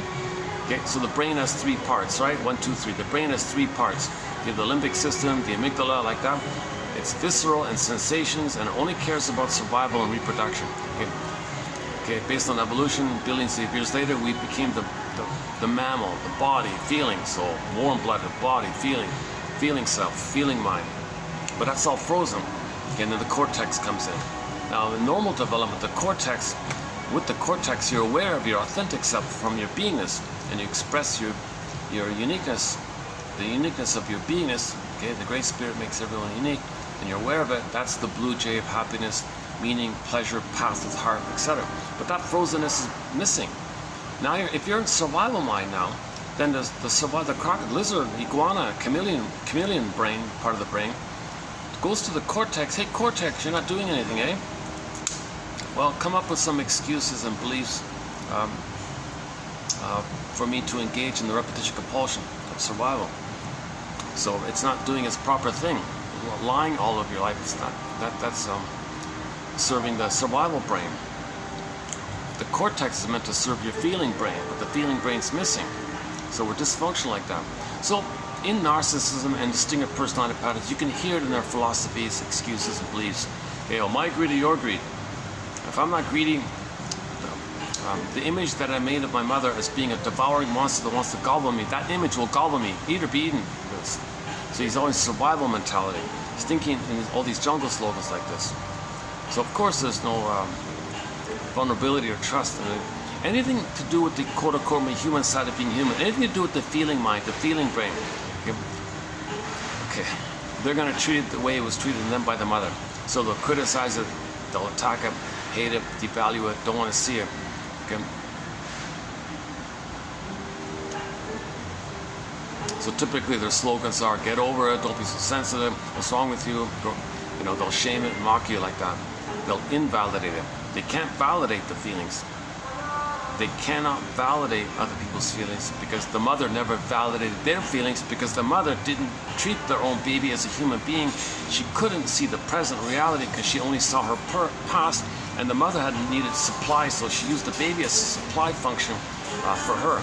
So this is called part object relating. So the breast for the baby is like a thing kind of thing. It's not really like a person. That's why Lucy Holmes says narcissists treat everybody like symbolic breasts.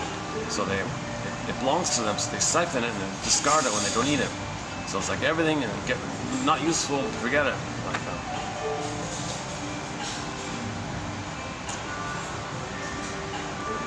One approximate example is that one by Miss Harding about the dollhouse. So you take a little kid and maybe she's playing with her dolls and she assigns roles to the various dolls. So she's the center of it all. And she says, okay, doll number 1, you play this role. And doll number 2, you play this role. And so on, right? So she has this little world like that.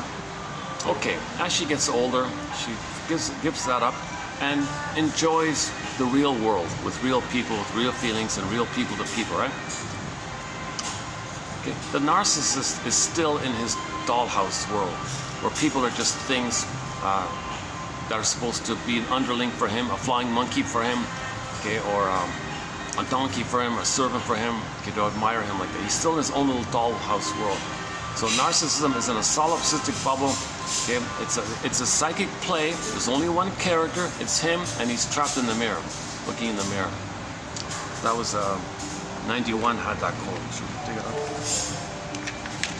I'm feeling a little lazy today.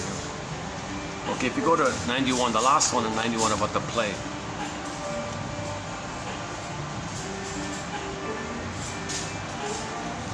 Another reason narcissists cannot trust anyone or believe anyone or have feelings for anyone or connect with anyone, because everyone is seen as them, parts of them, their ashamed self or their freezing mother. So they got to protect themselves from the critical mother, and everyone is their no good self, so can't trust anyone and they can't relax with anybody. So they don't do therapy or anything like that. Actually, we have one about the therapy one. Let's jump to that one now. Is it here?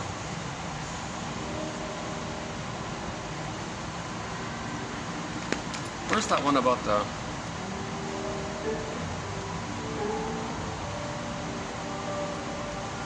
Well, here's one about the one-person world. Okay, let's just do this one in 04. For all his air of self-sufficiency. So he thinks he's self-sufficient, right? Because the baby owns the breast mother, the mom. He owns it's his possession. It's one with him. It's part of him. So he's self-sufficient. The burglar calls it infantile megalomania.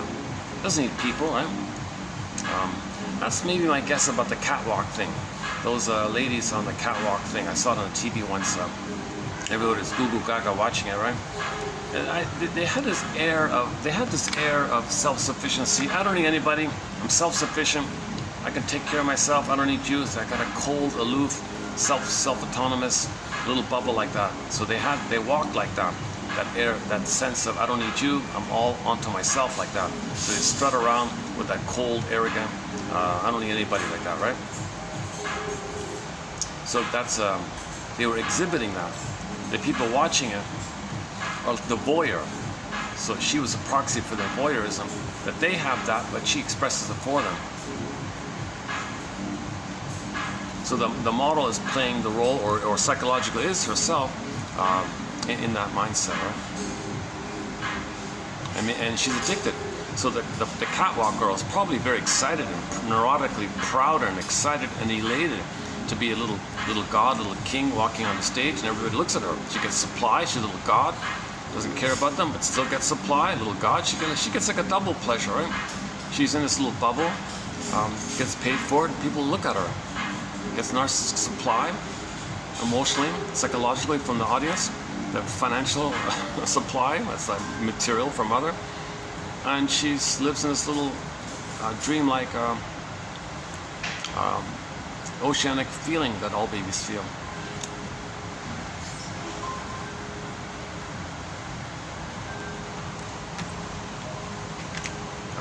So many, or another version is the audience members had a mother like that. The mother was narcissistic, so they feel familiar. Now remember the word familiar. The first part, familial, family. The second part, liar. There were lies in the family, familiar. The familiar is filled with lies. Was that Harding as well? I think that was Harding as well, that one. For all his air of self-sufficiency, the narcissist is full of interpersonal needs. Oh yeah, okay, so look at that, eh?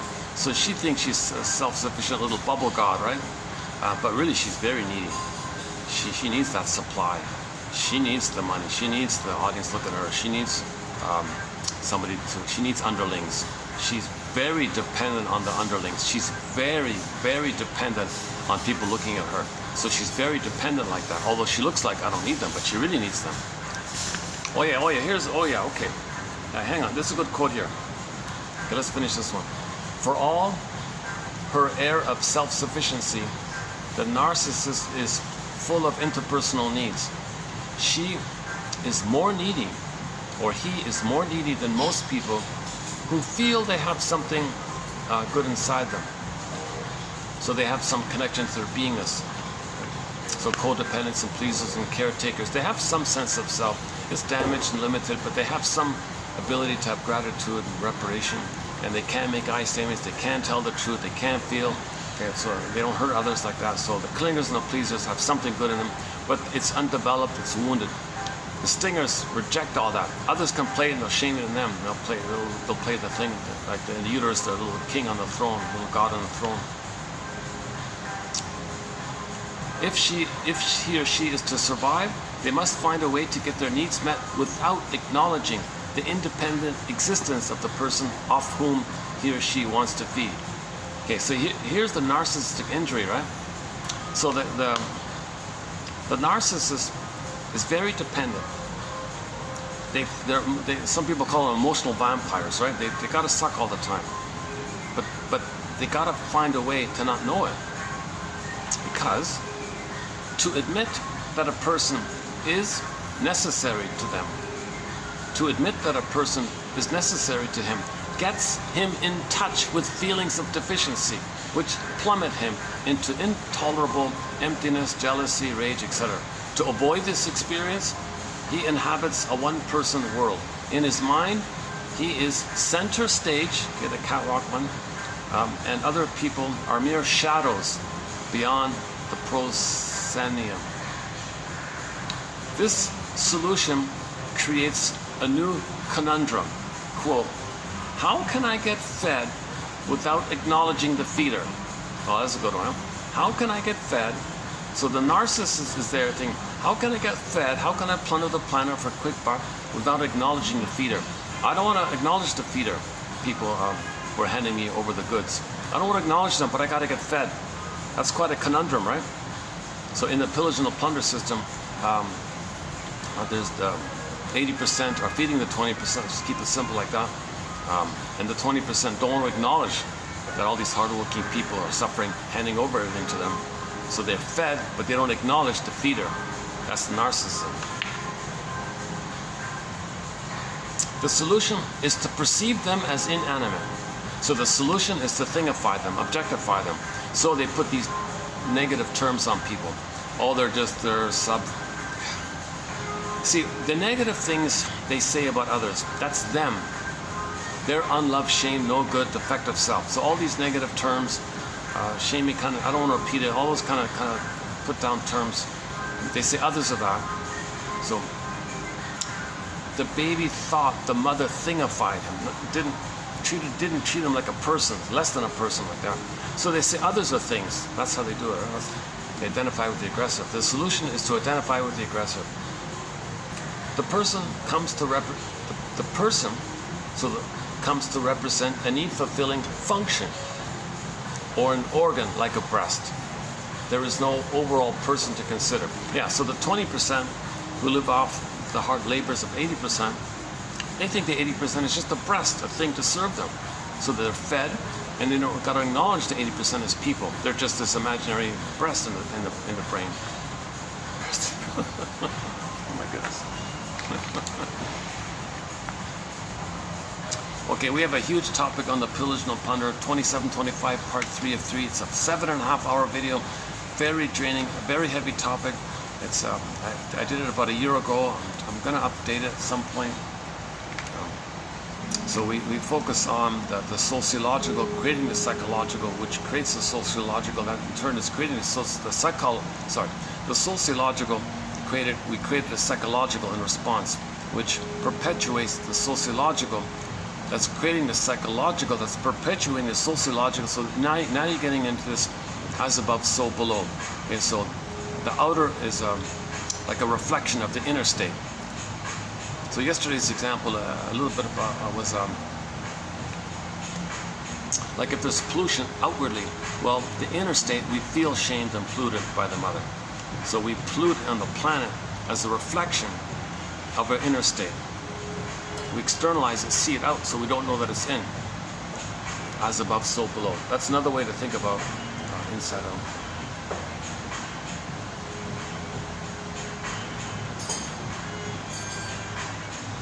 One second.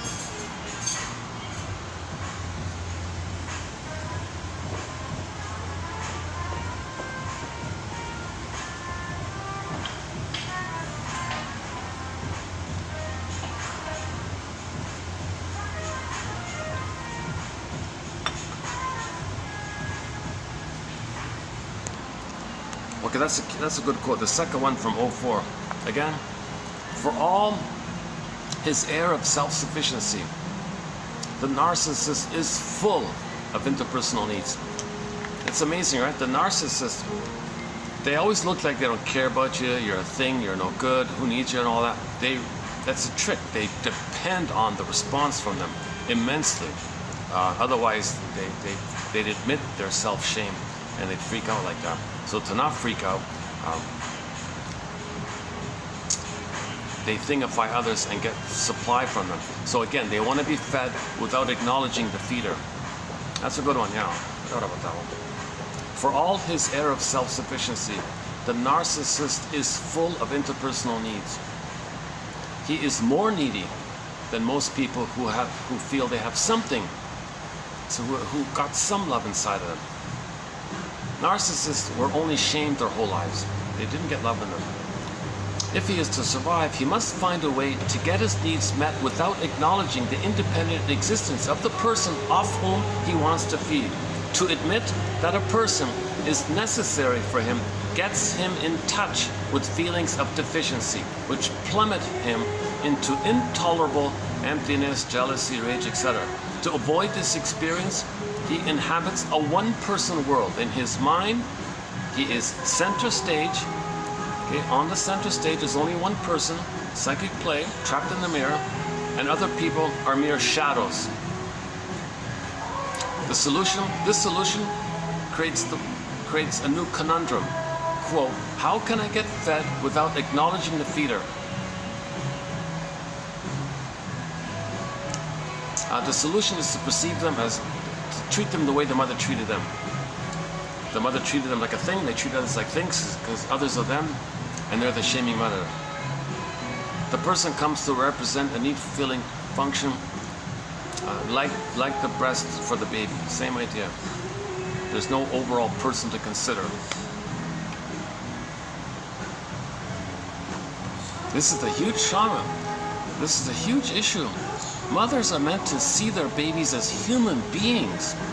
I haven't read it yet, but there's a book entitled that. Babies are human beings.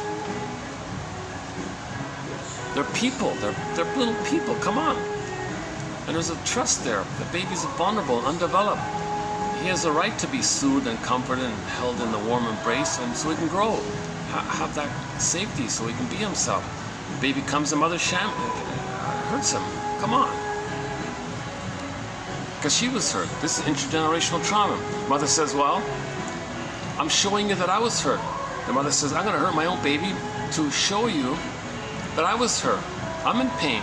I'm sad. What happened to me. So I don't have words for it. I demonstrate it by repetition compulsion. I recreate it in my action. It's called acting out, because you don't have words for it. If you find words for it, you don't got to act it out.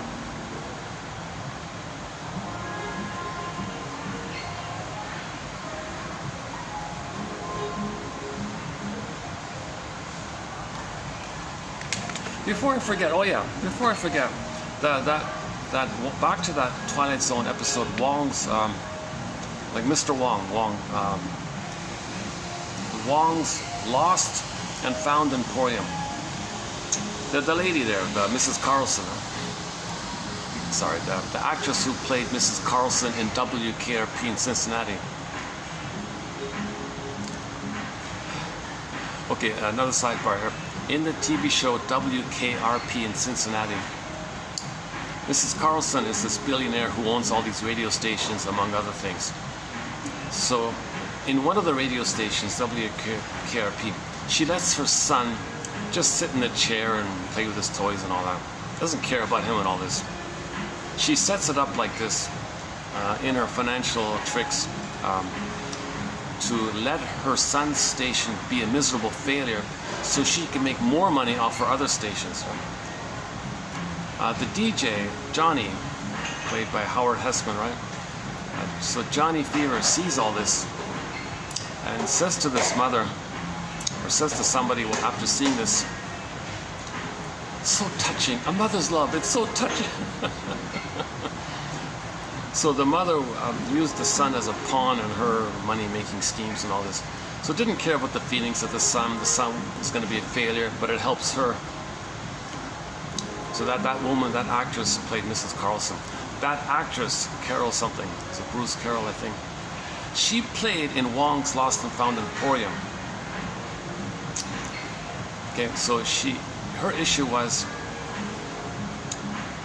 I want to add a point here.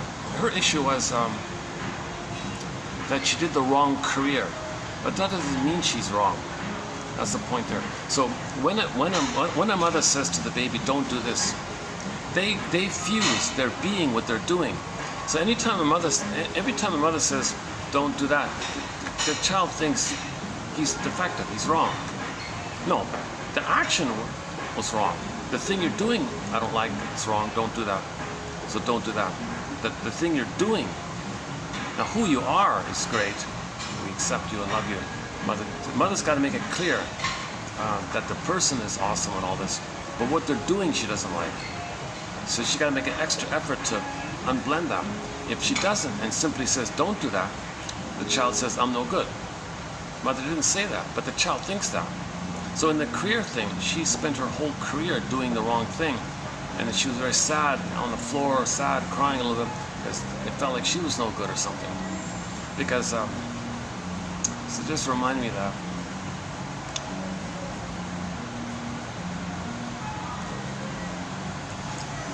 Related to that, in reality, there is an issue like that. If somebody is in the wrong career, well, they're just doing the obligation of the job. Their actions are not an expression of their authentic self. Now, some people can find a way to express their authentic self within their job role or something. Usually not, right?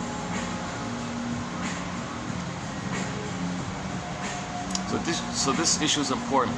I remember this from a self-help book titled "How to Talk to Children So They'll Listen." And the author said, well, when your kid does something naughty, name objectively the thing they did. Like don't say, "Don't do that." Just say, "Oh,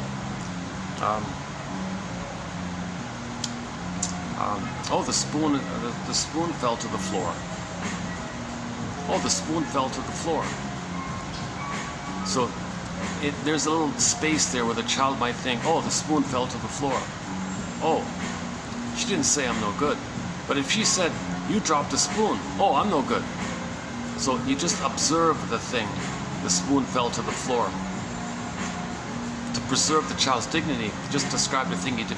So that's her way of saying, that's her way of addressing the issue, to avoid the child thinking he's defective and no good because he did something wrong. So don't say to the child, "You did that, that's wrong." Just say, "Oh, the spoon fell to the floor." Like you observe the thing neutrally. Don't even say, "You dropped the spoon." "Oh, the spoon fell." "Oh, sorry, Mom, I'll fix it. I'll pick it up." So he identifies he did something wrong. So you need the space for the child to recognize he did something wrong, but there's a he there. There's an existence there.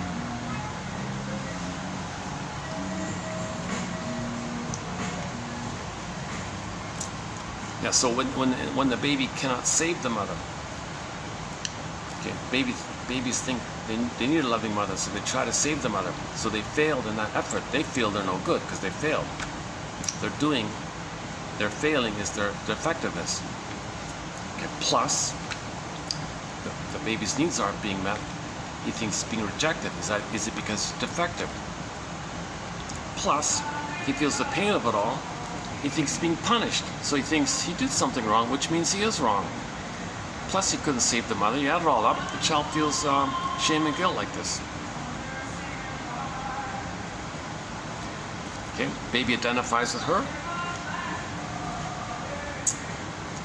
Didn't get the oneness of the mother, so they want supply.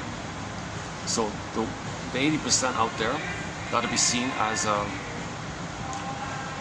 and be treated the way the mother treated them to get the supply. So they want to be fed without acknowledging the feeder. Because the mother got fed. When the mother shamed the baby, right? She got some kind of benefit, even if it was just pain relief, or even if it was just some security for her, something. If the mother used the baby as a secure base for her, some comfort for her, like a teddy bear for her, she got some kind of benefit. She was fed, but didn't acknowledge that the baby did it for her. You see, so the baby identifies that, learned it, identifies the aggressor, and treats everyone, 80% of the planet, like that, the way she treated him. As above, so below, inside out. The outer is a reflection of the inner. So this, yeah, let's add that. Actually, you know, when we do the 48 symptoms of homo traumatica, so we talk about pillaging, polluting the planet, breaking the ecology, so on and so forth. 48 in there. Maybe you can add that one in there.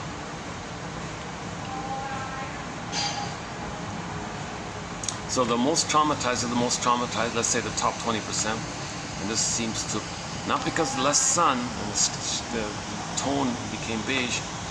Not because of that, just because the babies were treated more abusively in Europe, let's say. So that 20% feel more entitled, more narcissistic, more rage, okay, more thingified, and more of a deep belief that mother plundered their embodiment, plundered their land like that, plundered their inner homeland, right? Embodied like emotional identities, your homeland, like your inner homeland. So mother robbed it. She was a robber baron, didn't care. She was a short seller.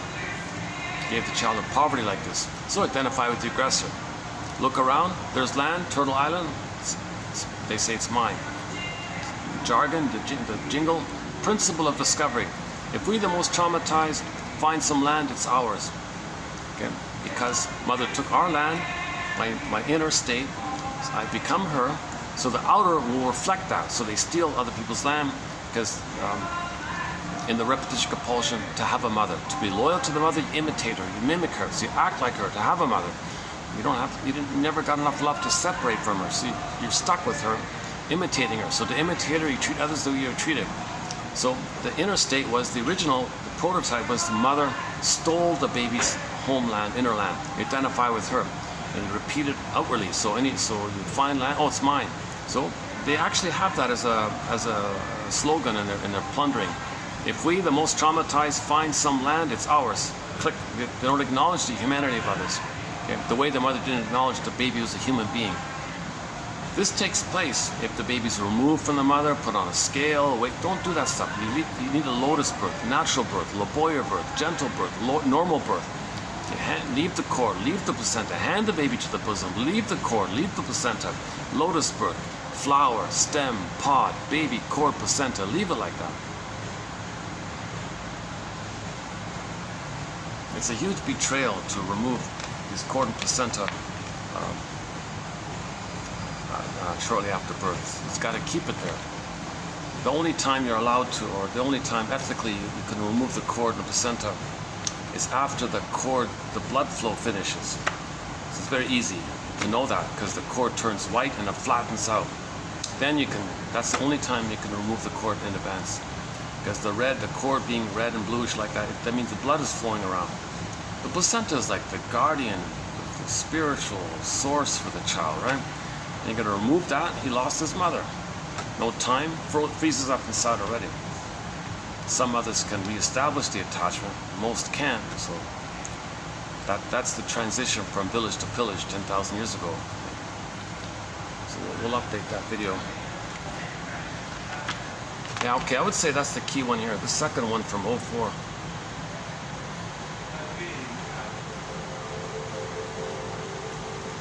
The narcissist to-be turns away from a world he perceives as devoid of nurturance and love, since a mother's care gives the child their first version of the world. He withdraws into grandiose fantasies to shield himself from profound feelings of unworthiness caused by the fact that his mother doesn't really love him. Grandiosity permits him to believe that he's complete and perfect unto himself. Okay, so one jargon is taking refuge in the grandiose part self. So the child's sense of self, okay, everything about his sense of self is frozen, rejected, devalued. What's left of him?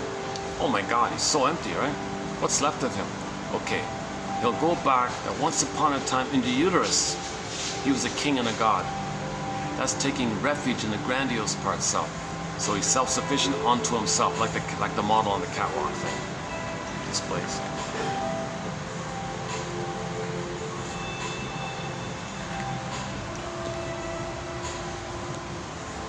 Okay, those two are from 04, so let's go to 03 here. Okay, Anne's the first one here. So she talks about a fictional client named Anne. Okay, Anne's raw pain over her mother's behavior indicates that she still does not accept her mother's limitations. Okay, so if you're triggered, okay, somebody reminds you of your mother, and you feel the real pain with your mother, well, you didn't admit the mother's limitations. You didn't admit that she was impaired. You didn't admit that her limitations, right? So you still feel the pain of it. Anne's raw pain over her mother's behavior indicates that she still doesn't accept her mother's limitations. She doesn't recognize that her mother's self-absorption is non-negotiable. Oh yeah, the narcissists, they're stuck like that. Even shrinks have a hard time helping narcissists, even if they do voluntarily go to therapy. There's a real fusional thing like that. It's a compulsion, it's a constraint, it's a sticky, it's a tar pit, muddy, you know. Oh. Was that, oh, should I leave? Is that the group coming in? What is that?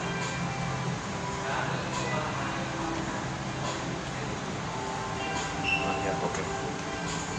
When that group comes in, I'll leave. Okay, she doesn't recognize that her mother's self-absorption is non-negotiable. Meaning no child can fix a traumatized narcissistic mother. It's non-negotiable. No child should, well, they do. They try to. They try to save, cure, heal, placate, please. Come on, mother, what do you want? What do you want? So it's the mother. So even if you're aware of something that's dysfunctional, notice how hard it is to change in yourself, right? So how are you going to change someone else who's not even aware that they're narcissistic? It's kind of, it's next to impossible, right? The person's got to want to change themselves, you know, and ask for help, you know. Now the exception is the Twilight Zone. They had a story about that. To see the invisible man. They caught a guy with narcissism, okay, and his punishment was that for 1 year, no one was allowed to look at him or talk to him. Even doctors and nurses, nothing. So he didn't care. He's self-sufficient, doesn't need people. But after 10, 11 months of it, he realized his mistake. And sure enough, when the year was up, okay, it worked. He treated people nicely. He felt the value of people as people. So that's a bit of an exception about treatment of narcissism in a science fiction fantasy scenario. They didn't punish him or attack him. They just ignored him like that to make him realize he needs people, that people are people. Whereas prior, he just treated people like things all the time. Now, if a person with narcissism does want help, okay, one approach is James F. Masterson. He has a thing called mirroring interpretation of narcissistic vulnerability. So it's described in his books. I'm not a shrink, I won't do it justice here.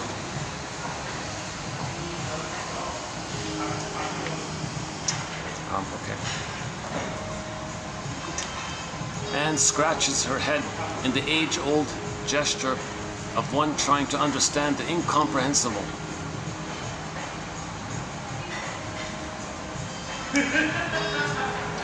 Okay, she cannot grasp that her parents' destructive treatment has little to do with her.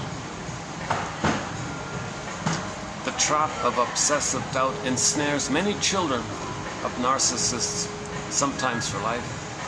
They keep trying to understand, trying to find the key that will release the as yet unseen parental love instead of breaking away and leading their own lives.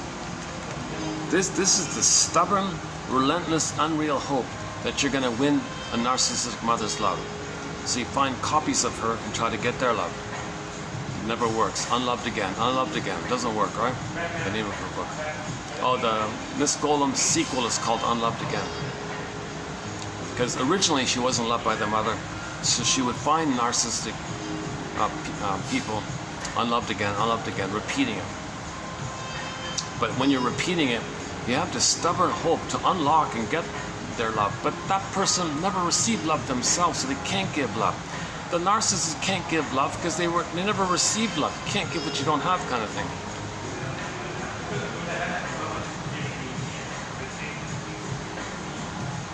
There is no rational explanation for or what a completely self-centered person will do. What they say themselves, what they themselves say about it later, bears no relation to the original motivation. So whatever false apology a narcissistic mother might give, too little, too late, kind of thing, might help a little bit. I don't know. So Anne Sexton had a poem. Sorry, daughter, when you came on the scene, I wasn't there for you. See, daughter, the thing is, I made you to find me. I wanted to find me. I didn't know who I was. I made you so I could turn you into a symbolic mother for me. So I didn't care about you. I just used you as a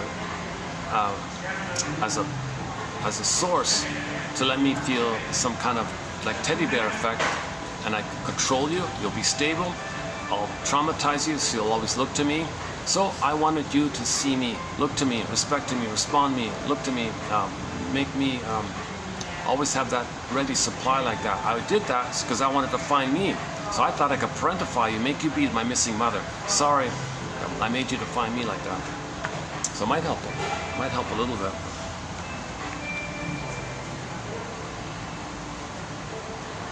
I would say watch that Emporium episode, 1985. They often surrender to overpowering impulses based on distorted, one-sided, and limited perceptions. Yeah, so the narcissist has a compulsion to act like the shaming mother, see the child as them and shame them. It's a compulsion. They're stuck like this.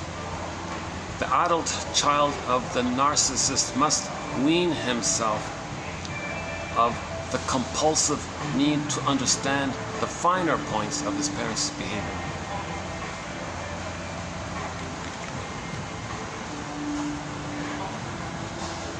So here's this poor child trying to win love from a mother who cannot love. What a dilemma. And you're stuck there, and you transfer that to the present, and you keep on that stuck problem. You get it? That's the basic idea. Maybe I should go. Where can I go? Can I go downstairs? Maybe I could just move. Oh, hold on a second. Maybe I could just move over a bit. Hold on a second.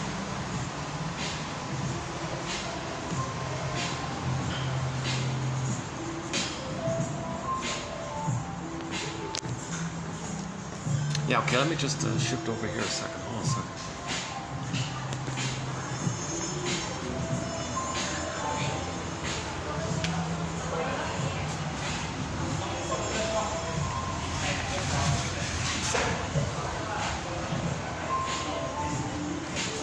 I'm just going to move over here. Okay, yeah.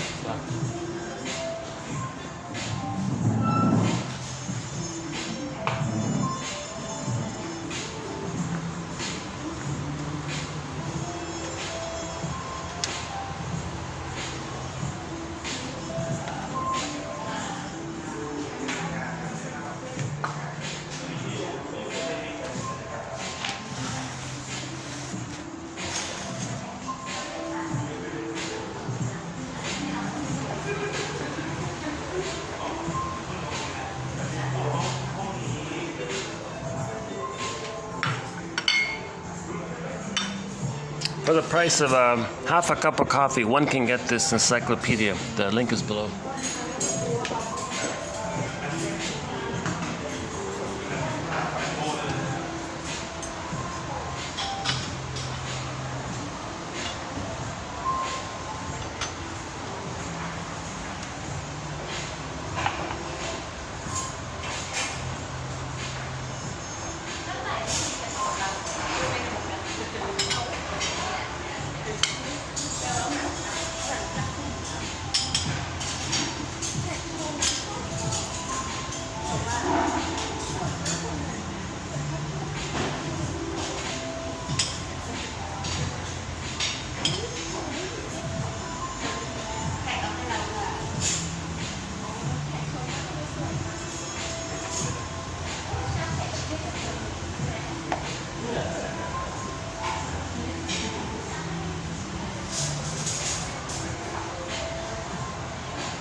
Get out of their vision at least. Okay, where are we? Is lighting okay? Lighting's not too good here. So let's start getting lighting. I've had this been an ongoing theme throughout, especially at night. Okay, let's go on here. Well, the staff are in full gear preparing for this function. Oh, even these tables are reserved. Well, that's reserved. Okay, I'll have to leave soon. Let's see. Oh, it's only 427. Look at that with the battery. 96. It's doing a slow drain on me this time. That's okay. Where are we here? The narcissistic parent doesn't want to hurt the child. He doesn't even see that there is a child to hurt, since he lives his life by looking in the mirror. The child's just in the way, kind of thing.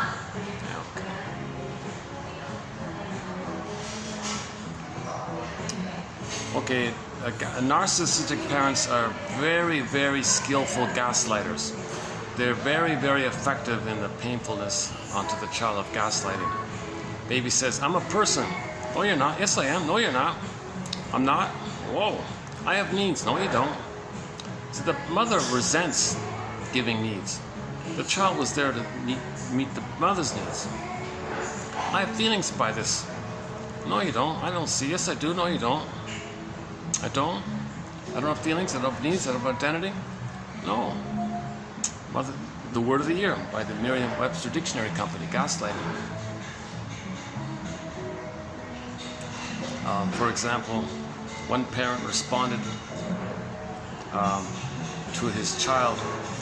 So one child said, "Oh, I hate my grandmother. I hate grandma," the child said.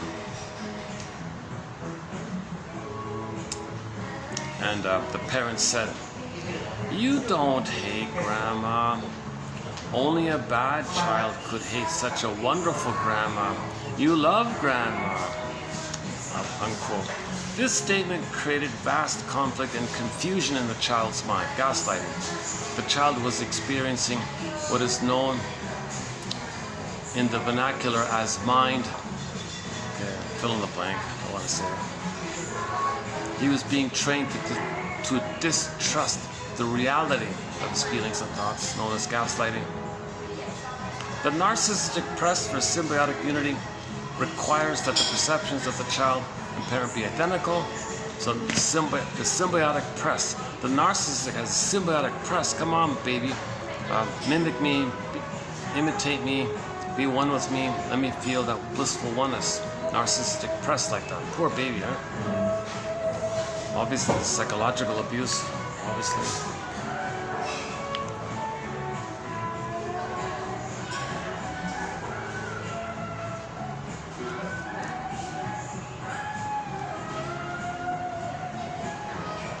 Okay, yeah. So this one's about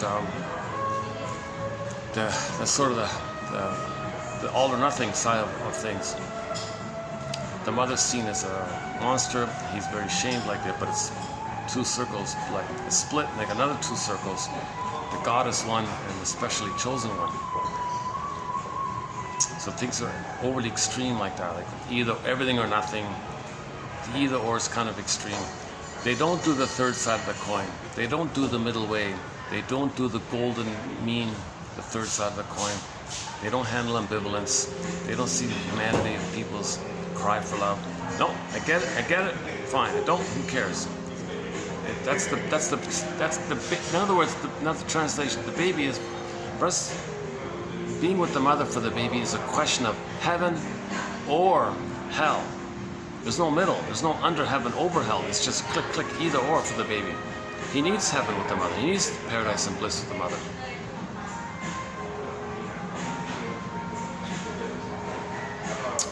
Maybe we should go somewhere else. I can try upstairs again, right?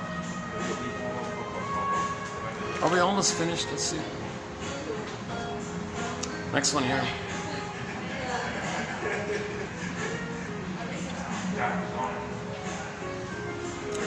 Okay, when in duplicity, like a child learns this duplicity very early on, so the child might write in a messy way.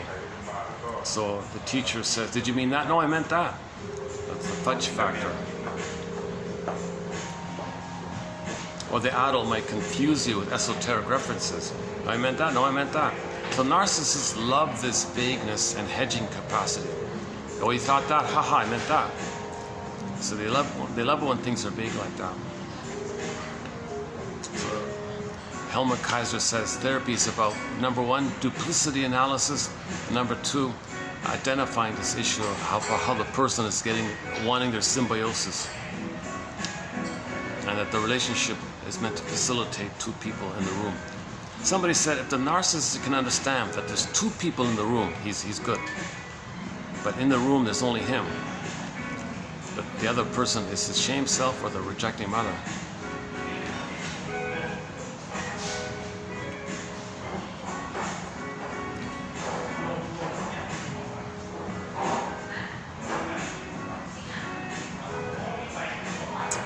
His choice of friends tend toward the narcissistic. Okay, so go to the key, Drew Keys. He did the thing about they want underlings and flying monkeys and donkeys and coattails as a source of supply. If there's a kind of mutual thing, then the main thing is then there'll be scapegoating. Any real feelings about anything about the quote-unquote human side of being human, they got a scapegoat onto the third. So the third will play their missing humanness, which they shame and reject. So the scapegoat will be seen as no good and dangerous, right? Because they felt no good and the mother was dangerous, so they see others like that. Then they take turns playing big shot. So after they blow off steam by blaming the third, then then the two stingers take turns playing big shot. All right, you get a turn playing infantile God. Fine, I'll tolerate that. And then I get a turn. We take turns. Okay. If there's any real feeling involved between them, okay, and you don't scapegoat, you broke the deal. They ghost each other. They can't call each other anymore. Didn't mean anyways. You broke the deal. So they can't. They need the scapegoat very much. The scapegoat doesn't need the narcissist, right? The codependent doesn't need the narcissist. The narcissist needs the codependent. The underling doesn't need the narcissist. But the underlings they're like wounded children. They don't know that. And narcissists love that arrangement. Remember, they want to be fed without acknowledging the feeder. So the codependents will feed and don't even know that. So if a clinger marries a stinger, the stinger shames and belittles and gets the supply. They hate and get supply. They waste and get supply. Just like the baby gets fed in the center vein and sends the waste up the other veins, he treats the partner like a parental placenta, like that. Or the breast does the same thing. The breast soothes the baby when the baby's upset and feeds the baby. So the clingers play that giving role and accepting the waste.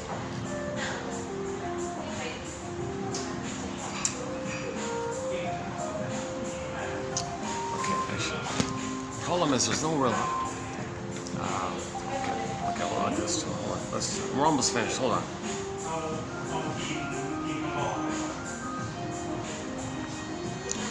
Last one. Okay. If there's no real affection, the child will interpret what affection the parent does offer as love. Back to Pat Benatar, the pain he receives. Oh, that's mother's love. He's expecting mother's love. He gets pain. That's mother's love. That's love. Pain. My goodness. If all the child receives is criticism, then criticism is interpreted as love, and the behavior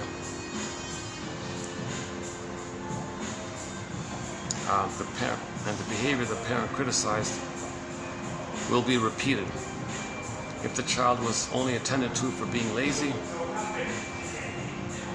careless, etc., passive-aggressive traits, then these will be retained into adulthood. This is how maladaptive behavior can become ingrained and cause all kinds of difficulty in later life. Since children of narcissists feel bad about themselves, they often develop characteristics of the skunk. In Twilight Zone, he was the weasel. Objectionable behaviors that drive people away. By being offensive, they avoid the pain of getting close.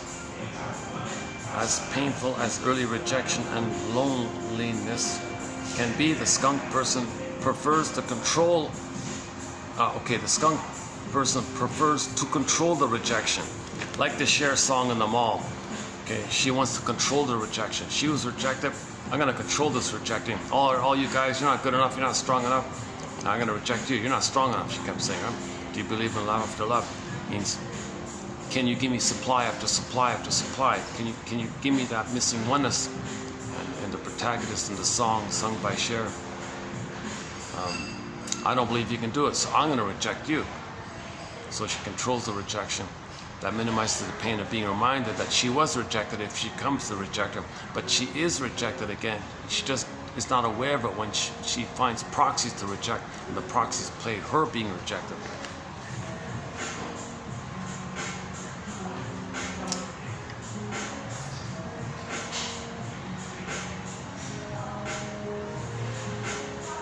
So sometimes people make it happen. Sometimes people want to control the rejection, so they might annoy people to get rejected. He commits 1,000 offenses, and by doing so and getting rejected for these, preserves the hope that his real self might be loved. If ever he eliminated the provocation, he defers seeking love until the future. Okay, hang on, this last one here. Hang on a sec.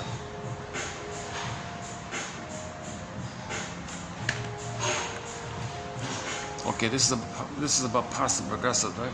So passive aggressiveness is everyone is the critical mother. They got a confusion there.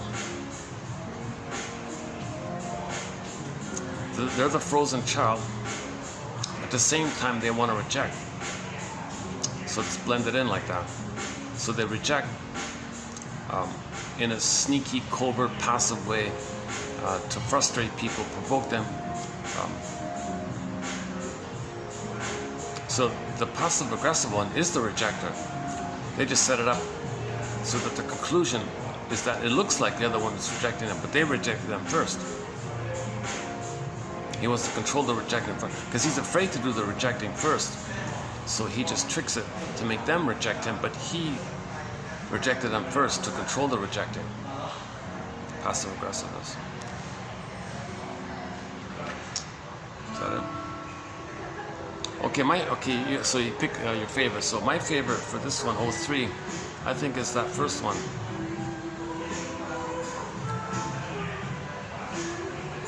Oh, hang on. First one's okay. Second, okay. Third, okay.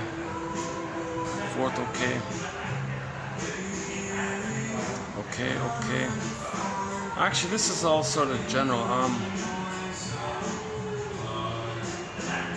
That's okay. Once in a blue moon, there are quotes that are maybe not too exciting. I feel like 02 and 03 are a little bit of a dip, but my favorite for 04 is going to be this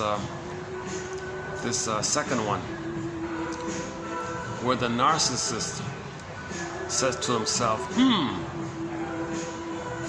how can I get fed without acknowledging the feeder?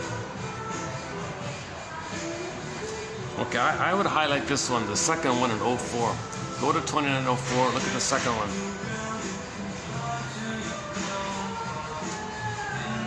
And we'll finish up the ones in 04 in the next video. So maybe I'll just start to wind down here. It gets dark pretty quickly anyways around here. What time is it? 4:41, you're kidding. You're kidding, 4:41? Oh, it's gonna rain. It's probably gonna rain. We're gonna walk around. There's not too many. There's no real park to go to around here. There's no real.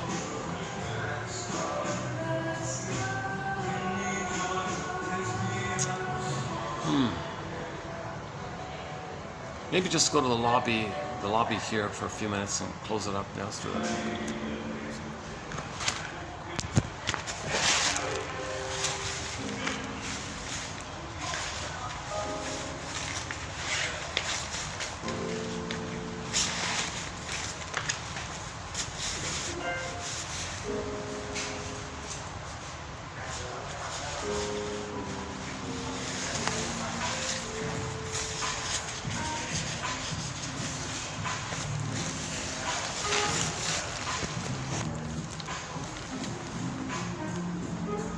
Once again, for the price of half a cup of coffee.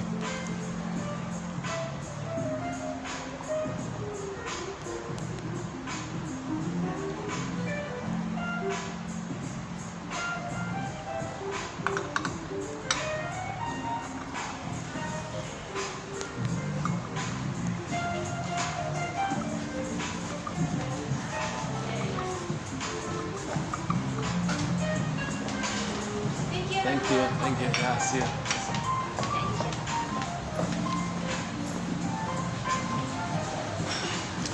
Thank you. Thank you.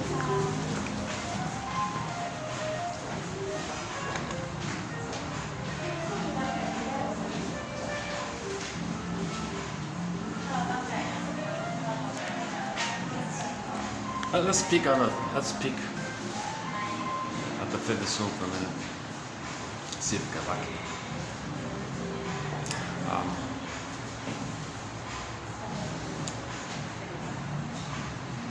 Okay, so it's unmet symbiosis leads to supply. The baby's at the center, he's entitled, it's all about him, supply. Wants to get fed without knowing it. Baby thinks the breast is a thing, so others are things. They treat people like that, think like that, but want to coax them and prod them to supply. So it's an issue of survival for the baby, right? Okay. Vegetarian festival.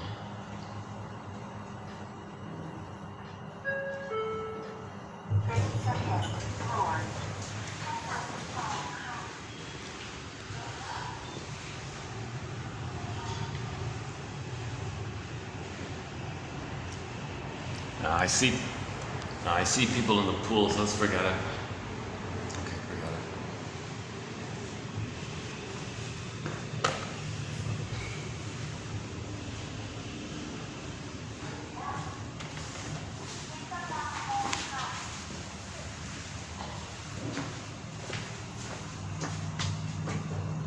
Where are we?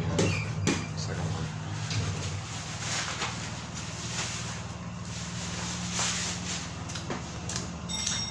Uh-oh, someone's coming in. Hold on a sec.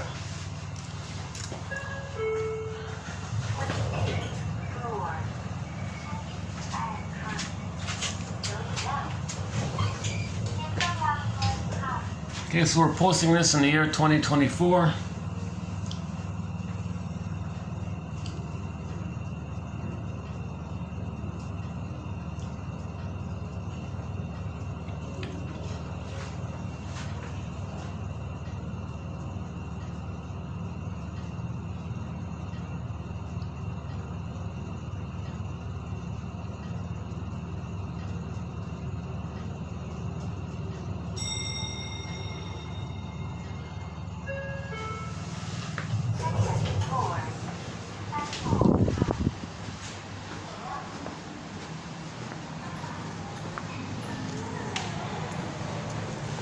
As usual, it's busy down here. Oh yes, very busy. Okay, I got it. I'll wrap this up in a minute or two. Oh my goodness. So.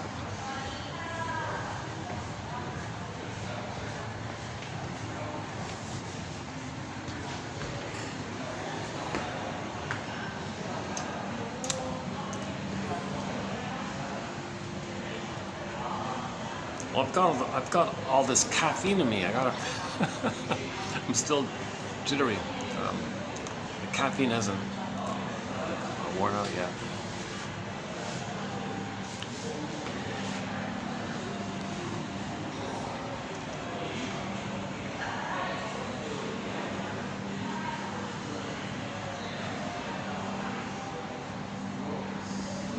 And what about back here? That's just the parking lot, eh?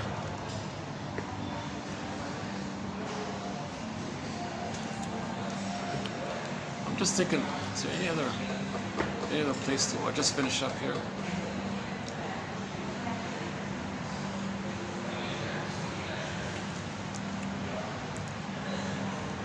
So I've mentioned some of the songs linked to narcissism previously. So that's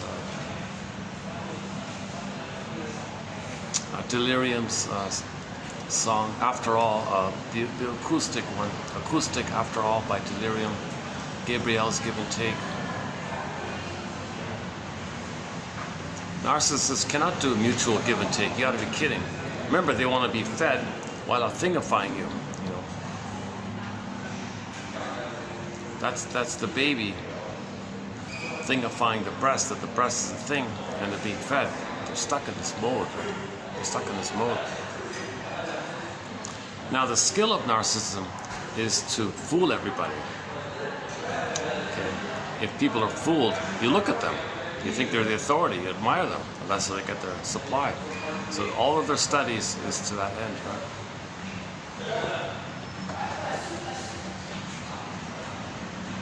No person can help somebody with narcissism. The narcissist person with that's got to identify that they have it themselves and then ask for help like that. And they can get help, obviously, if they admit it. If they admit it. Like the guy in Wong's Lost and Found Emporium, Twilight Zone, 1985 episode.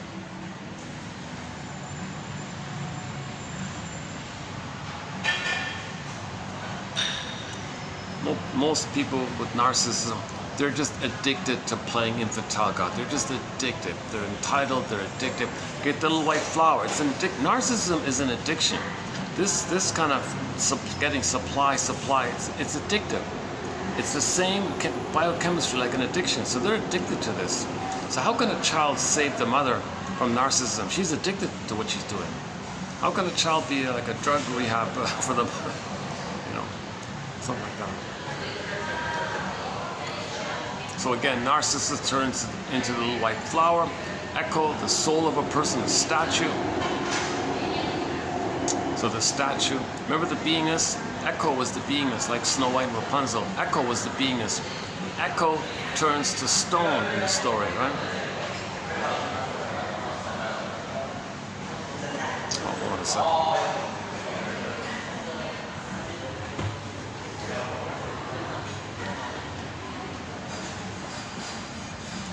Nope, change his mind. All right. Actually, not a bad background. This is a newer hotel. It's been about a year. They opened this up.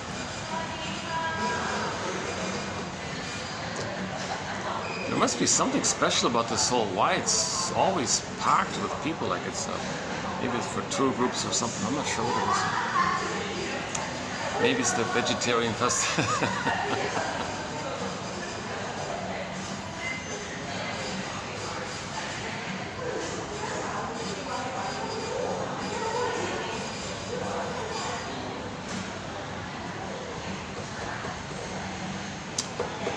Okay, where are we? Any final thoughts here?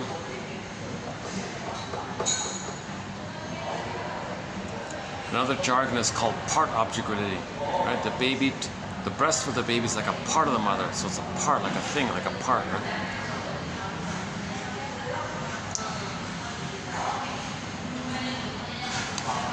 So the famous joke about narcissism is like an old joke, just a simple one, was the guys at the cocktail party telling everybody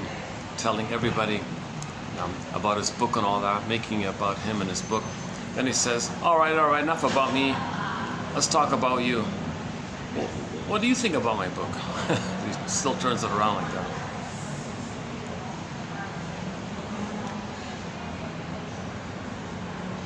I heard that from Masterson on the YouTube. It's in there, right? Unfortunately, there's only one clip. There's only one video clip on YouTube. It was like an interview about his book. Oh yeah, his book, it's an excellent book called The Search for the Real Self. That book alone, a standalone book, has won a Golden Windmills of the Mind Award. Now, Miss Golem's 2 books as a unit has been nominated for Golden Windmills of the Mind Award. It'll receive it, I'm sure. When I finish, I'll announce it. Partly from the first book, but it's mainly from the second one, the sequel. It's funny about the sequel. So she's wealthy already from the first book, but she had to self-publish the sequel. Can you believe it? She had to pay her own money to publish this thing, and gave away free copies apparently.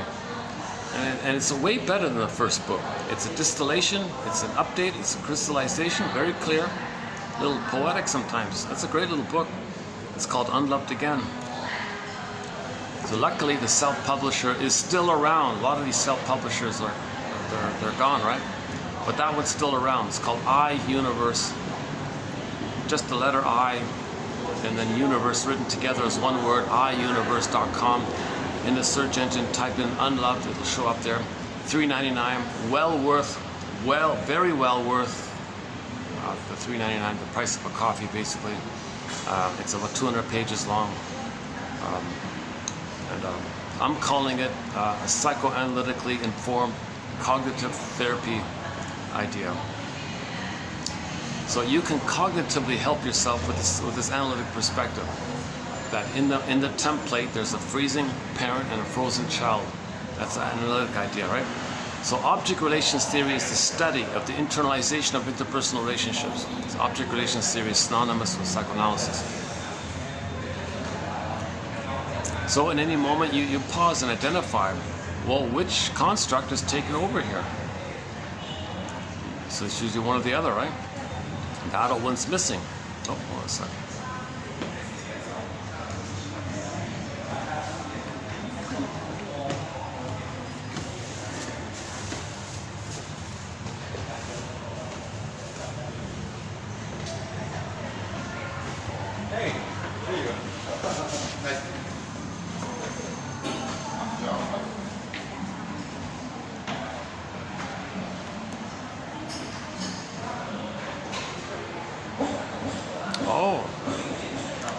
Oh, the manager just met 3 applicants, job applicants, I think.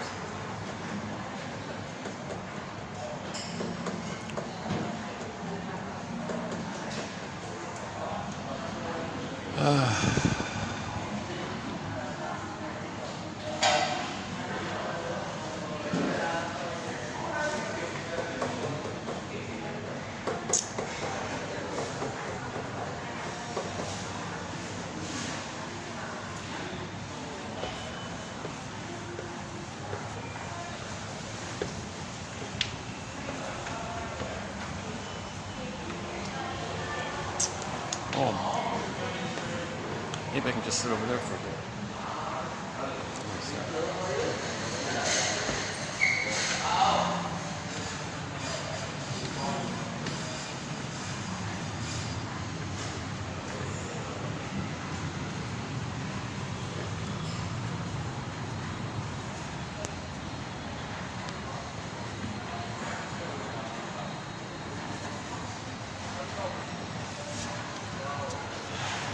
Okay, let's sit here for a bit. Any final thoughts here?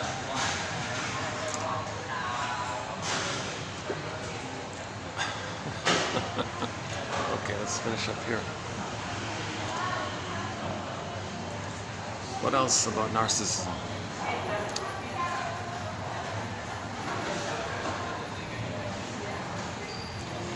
So as with all personality issues, the idea is consciousness, the idea is awareness. Now, narcissistic people don't want feedback. They don't want exposure of this. They just want supply, supply, supply. Don't you want the truth? Shame it, shame it. You know, they can't deal with the truth.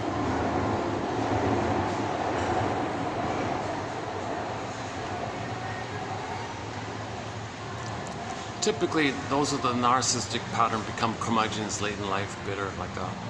They don't mourn, right? They just want to fine-tune their excuses and lies and all that. Try to be more controlling, try to have more control, more money, more power, like that, just so they don't have to face the truth. In that interview with Masterson, he mentions that, that in the pillage and plunder system, you know, narcissists thrive in the pillage and plunder system.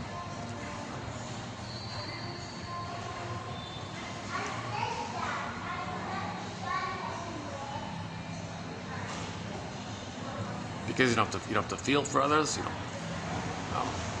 You get the supply, their sponsors get a commission, whatever. So it's kind of sad, right? So we're destroying the planet for a quick buck, in effect.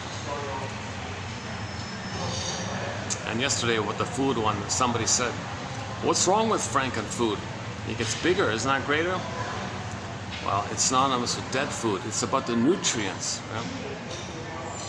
So maybe that's a reflection of the inner state that we feel. The jargon is flat affect. That means emotion. It's flat. You don't feel, right? So flat affect, numb or whatever. So the food is numb. The food is flat. Okay. So the tasteless, nutritionist, the food with no nutrition or too little nutrition. Why are we creating dead food, flat food? Well, we feel flat affect. Okay. As above, so below. So we create outwardly a reflection of our inner state. Heal the inner state, the outer will reflect that. So another way to think about the phrase inside out is if you have our beingness, you have your feelings, then your doing is normal. Woodman says, if the feminine element, the feminine principle, meaning the beingness, is wounded, then your doing is distorted. That's the situation, huh? So like Michael Jackson said, heal this inner state, and your outer will then reflect that healed state. But we're wounded inside, so our doing on the outside is messed up. Destroying the planet for a quick buck, right?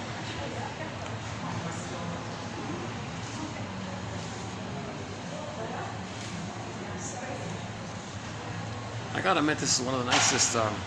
This is one of the nicest lobbies of the hotels I've been to. This little place here. They really did it. There must have been some kind of research here. They got the tones right. It's got a living room feel. The sofas are either beige or green. Yeah. It's got that nice tones like that. Earth tones. Earth tones, right?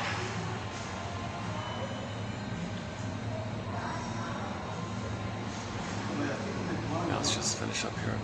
Any final thoughts here? What else?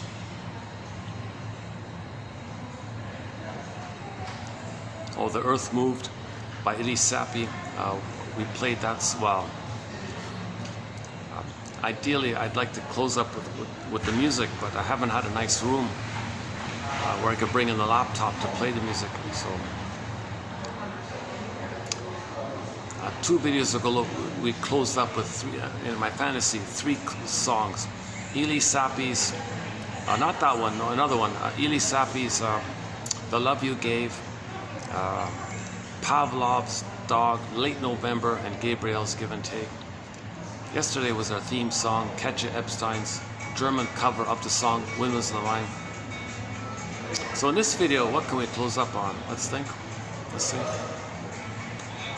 what haven't we played in a long time? Let's see. Oh my goodness.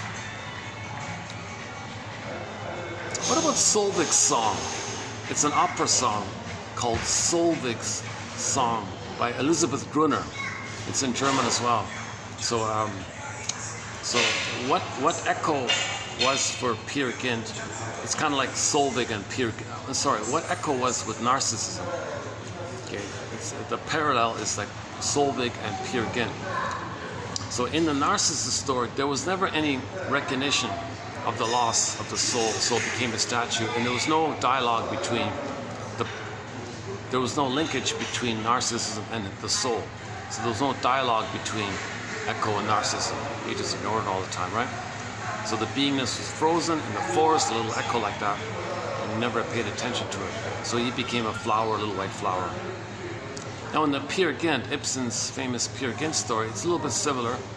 He was also narcissistic, selfish. The slogan was, I gotta be true to my false self. I gotta be true to my neurotic pride. I gotta be true to my fake self. I'm fake, I'm a liar, I gotta be true to my lies. He always had this kind of thing like this. So meanwhile, his soul, called Solveig, was distant like that. This dreamy, distant thing. But the difference is in Peer Gynt, at the end of the story, the protagonist says, wait a minute, I'm missing something here. I've been there, done that. I don't get it. Oh my God, you mean it's inward? I'm missing my feelings, my beingness. That's Solveig. She's the ghost of Solveig. Solveig, where have you been all my life? Are you kidding? I'm inside you. You pushed me out. I was pushed out and you kept me out. You never let me back in. Oh my God. Story ends. What's going to happen next, right? And a good follow-up, I think, is that pop song called "I've Never Been to Me" by the singer Charlene. They played in the mall sometime. So she's a female Donna Juana narcissist. She's a female narcissist, Donna Juana playgirl and all this. So she treated men the way the mother treated her. So she was allured by mother's love and then rejected. So she was a seductress kind of lady. So she allured the fellows and rejected them. So she went around alluring, rejecting, okay? And then she got lots of, she tried to master that trauma by repeating it. Nonsense. She can have 20 lifetimes doing this. It doesn't change the past. Only story and broccoli boat and abreaction and feeling what you couldn't have felt, okay, can heal the thing. Just repeating doesn't heal it. So she spent her whole life treating others the way she was treated. Okay, so she never had any feeling, affection, love. There was no mutual love, two people love. Okay, she just thingified fellows and rejected them, allured to reject, because as a baby she had the hope for mother's love. It fell. Okay, Emily Dickinson, a great hope fell. You heard no noise. The wreckage was with them. Okay, the soul turns to stone. The wreckage. Oh cunning tale. Oh cunning tale. That let no witness it. We couldn't know it, no witness. That's the scarecrow, no brain. Unthought known, can't think it because no brain, can't think it. Unthought known but can't think because there's no brain. And the Tin Man, you lose your heart, can't love. And the scarecrow and the Tin Man being like that means the person's going to feel disembodied. That's the Cowardly Lion one. So Dorothy's like a part of like a symbol of nature's drive for healing, to line them up like that, get them all together kind of thing. Okay. Mind, heart, body, line it up together as one. But in that process, you gotta face that image that you created of your mother as the Wicked Witch, right? So that's how you felt. That picture, the Wicked Witch, is just how you felt. You felt like her. The mother wasn't that, but you felt like that in relation to the mother. So when you get the feeling of it, that's the flow, that's the water. So Dorothy threw water on it, she poofed away, shattered away, dissolved away, right? And then she came back home. So Kansas was her home, right? In her home. So you face the unconscious to come home. So she was at home, went to the unconscious, come back like that. Like the Odyssey. He was at home, went away and come back kind of thing.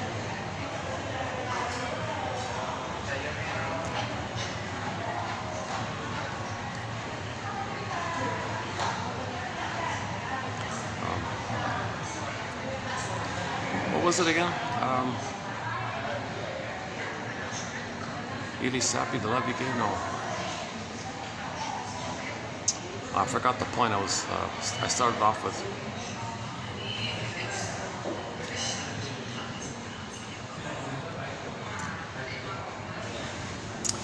What else?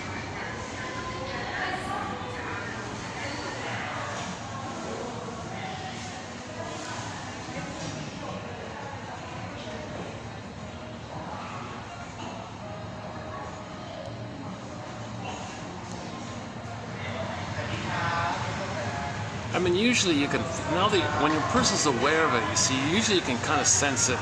If you feel a little afraid or tense, if you feel like there are eggshells around them, that's a clue to that.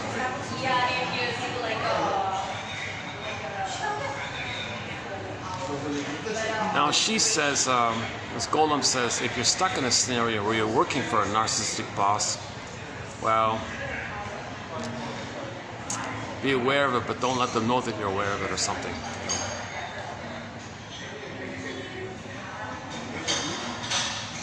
While you find your way to get out of it.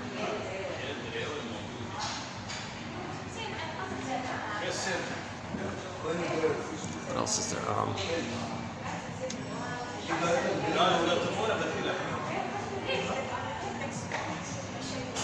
Yeah, very cosmopolitan. This city, my goodness, yeah. Well, actually, Germany. I was in Germany 2 years ago. To my surprise, I heard like in one day I could hear like 30 different languages. It was really amazing. It's really, really amazing.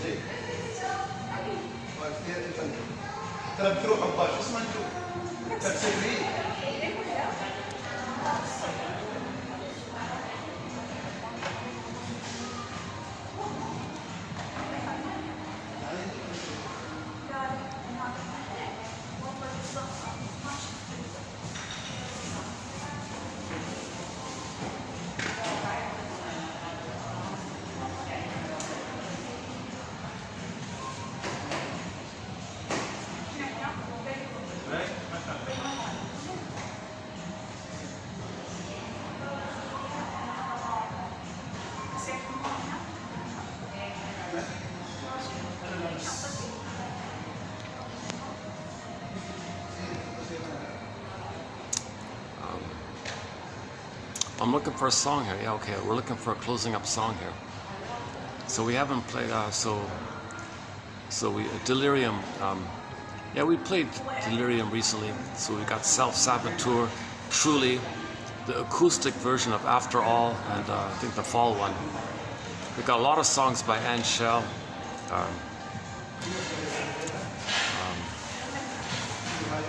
Hayfield and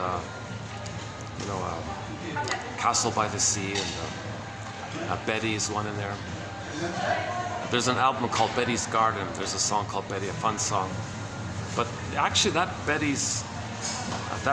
album called Betty's Garden, there's 4 songs on that album that's on our soundtrack. Borderline's on there.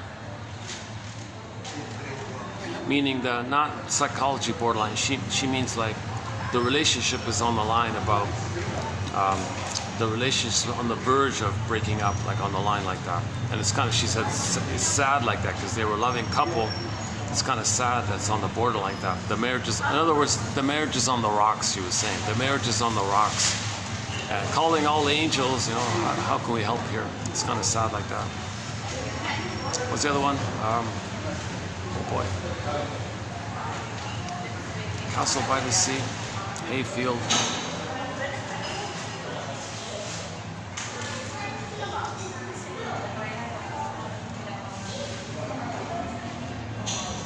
The Cashton Band, a couple of songs from the Cashton Band.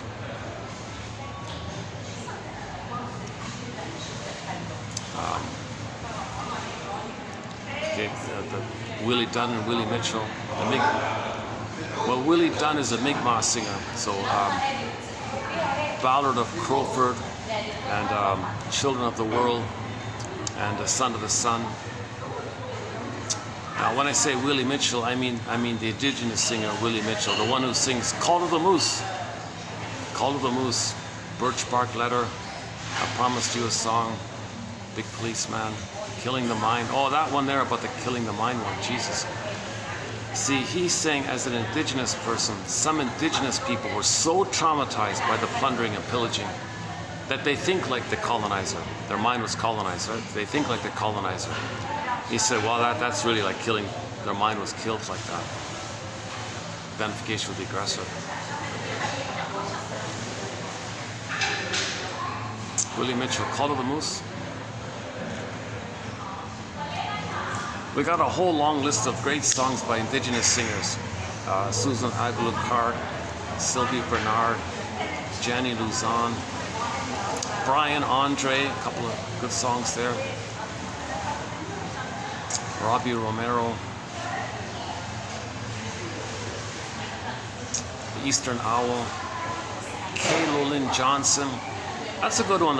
There's a song called Gentle Warrior by Kay Lolyn Johnson. It's they're high school students, like Mi'kmaq culture. A song called Gentle Warrior. You know, in the music video, you know, they quote one of their poets, Rita Joe or something, and you see her saying in the interview, gee, you plunderers, you know, geez, you really hurt us, but, you know, we want to understand you, and if possible, we'd like to help you. Like,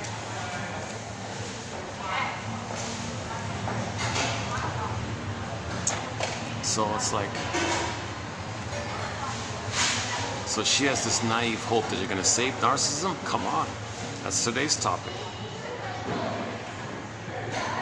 Narcissism can only be healed if the person with that psychology issue identifies it for themselves, and maybe they can be inspired by that Twilight Zone episode, Wong's Lost and Found Emporium, because there was a narcissist guy in there who gave a speech about his inability to engage in feeling to feeling, so he didn't care about others, thingified others. So typical grouchy kind of character, right?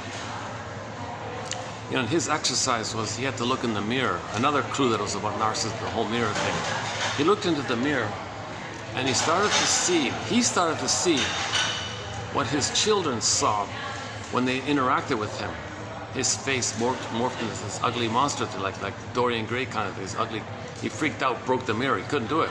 He crashed the mirror. He couldn't see. He couldn't admit the truth. So you need help like this.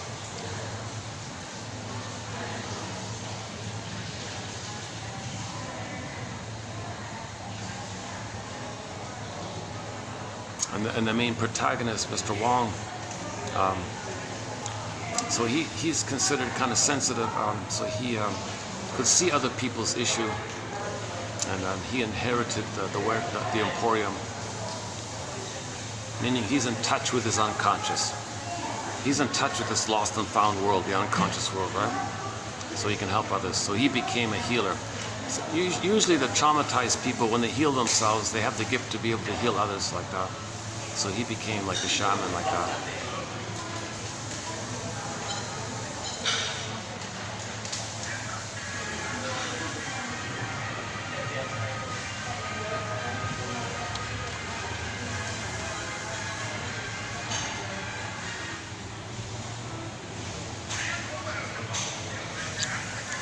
Well, yesterday when I walked through the mall, a copyrighted song was playing overhead, so I had to copy it out. Miss Beyonce, or one of her songs. We have a song by Melanie Thornton on our soundtrack entitled "Love How You Love Me." That was her first big hit as a soloist. And in the music video, you see symbiosis. The two couples, love at first sight. They drop their bags, hold hands, and float up in the air. You know, the blissful floating feeling, light feeling.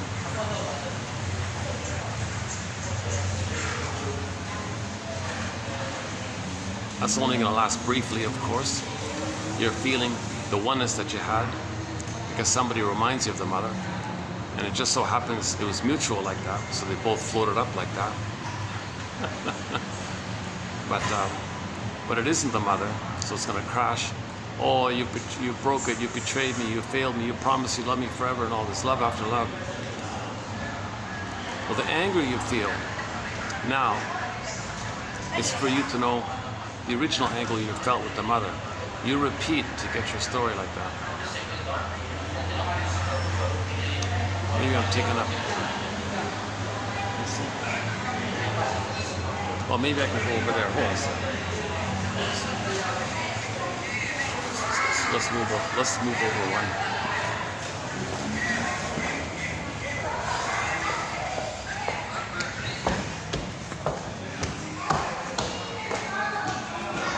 Second part. All right, that's all right.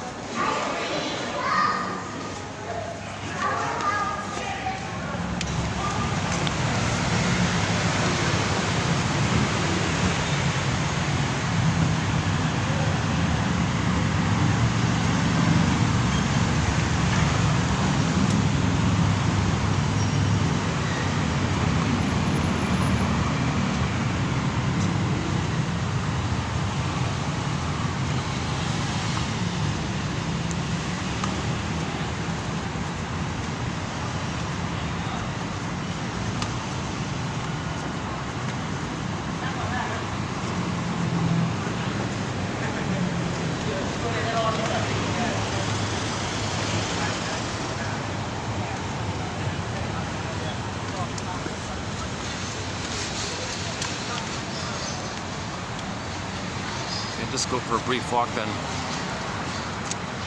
Yeah, okay, what's oh, there's some cute birds.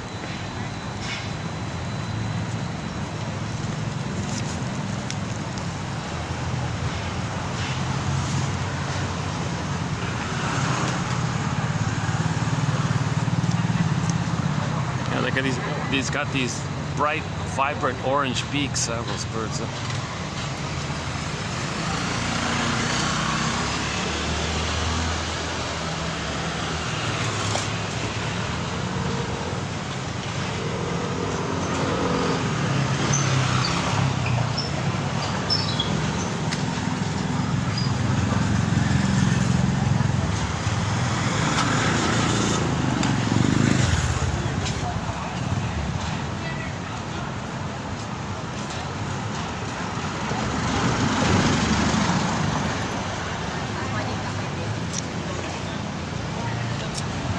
On second thought,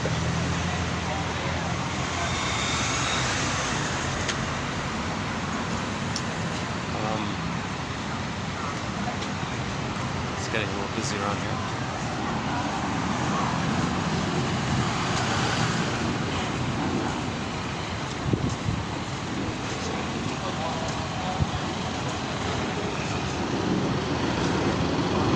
Well, there's that Sky train with no ad on it.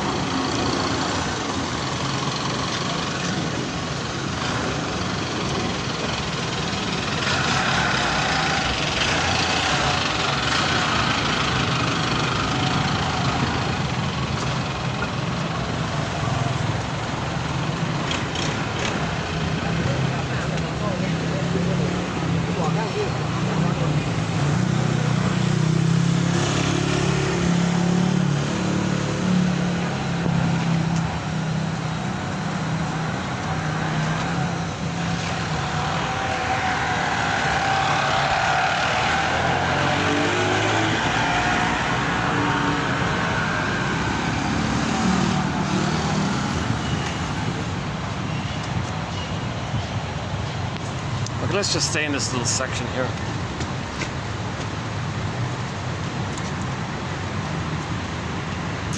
Well, any final thoughts here? Let's close up with, how about Streetheart? Storyteller. We haven't played Storyteller in a long time. Why not? Let's close up with Storyteller by Streetheart. The lead singer is Kenny Shields. Off their second album entitled Under Heaven, Over Hell.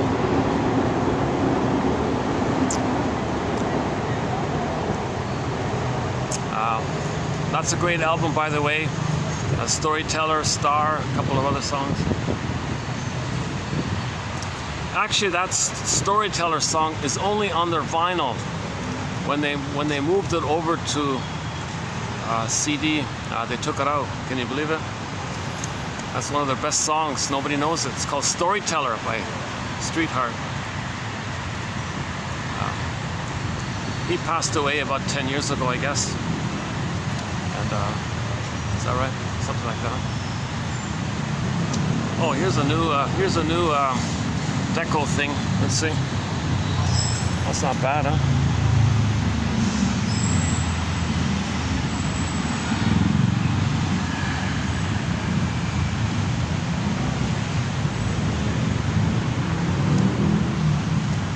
Let's close up with this nice new decoration here. Let's see how we get it in. All right, that's not bad, eh? That's kind of cool. That's kind of nice, yeah. This is new. This must be totally new.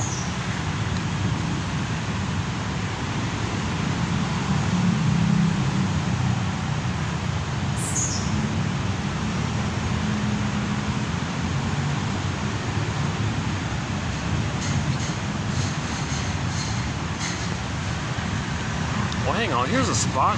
Hey, I didn't notice this before. Here's a little spot right here. Okay, I can stand here for a minute. All right, let's stand here. All right. Busy street here.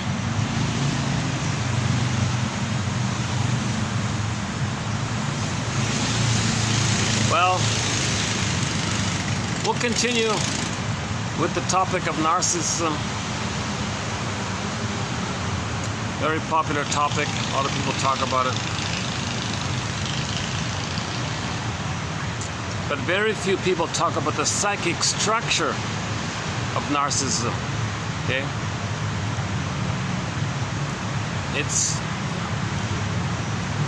insufficient oneness with the mother.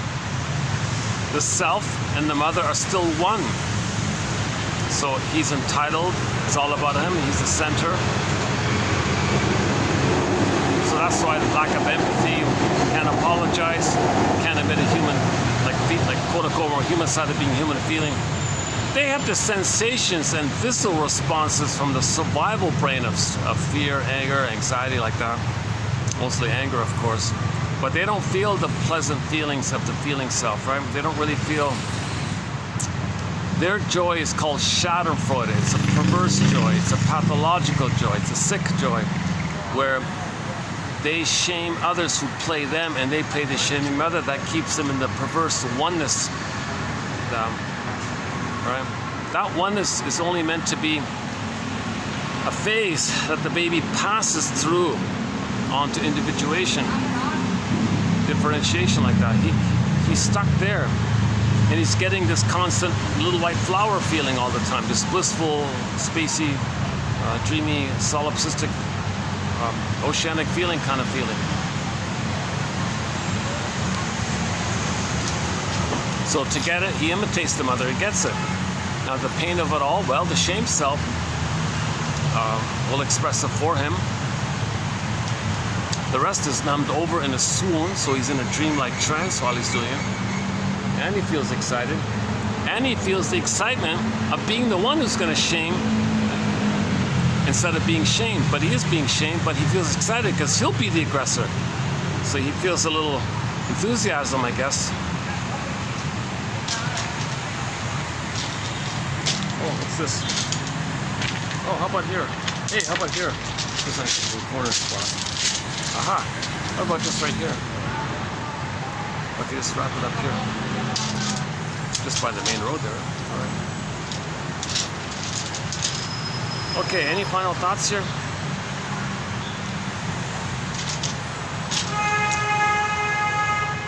See, the codependence and the pleasers trauma post 18 months, they've separated from the mother, but not fully, and it's undeveloped. And they separate, but it's split somehow. Whereas in the narcissism, it's merged, and they got a split of the two merged, one split. So in Masterson's books, you'll see little diagrams like that.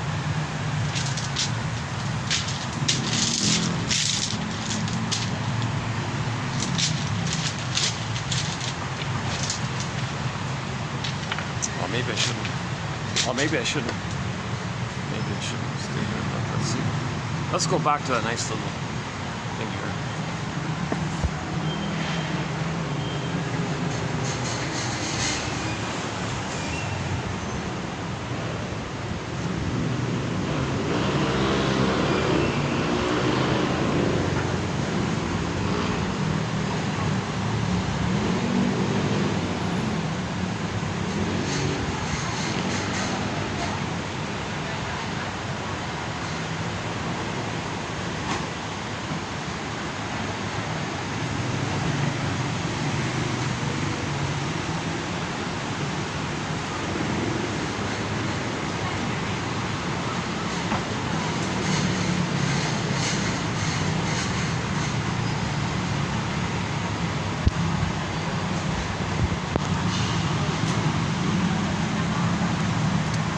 What else can we close up on? So storyteller maybe? What else?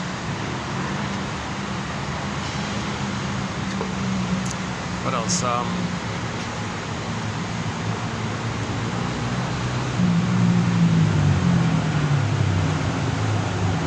Rick Emmett? What about Rick Emmett? Saved by love? Saved by understanding. Let's twist it. Saved by understanding. Saved by understanding. Okay, why not? Let's close up with Rick Emmett's song called Saved by Love off his first solo album entitled Absolutely. We've got 2 songs from that album on our soundtrack, Saved by Love and The Big Lie. Saved by understanding. So we want to know and understand now what we couldn't back then, so we can feel now. That's called purification, cleansing, emotional healing, catharsis. Okay, that's the orbs, that's the phoenix. So, but first you gotta be saved by understanding, saved by knowledge, saved by quotes, saved by theories. So these quotes, they're ballpark approximations, no set answer here. Everybody has to be their own detective, psychological detective. Okay, each person's gotta be their own active detective like that. No one can do it for you. Each person has to do it themselves like that. You gotta build your ego, restore your ego. So these quotes are sort of a resource to that end.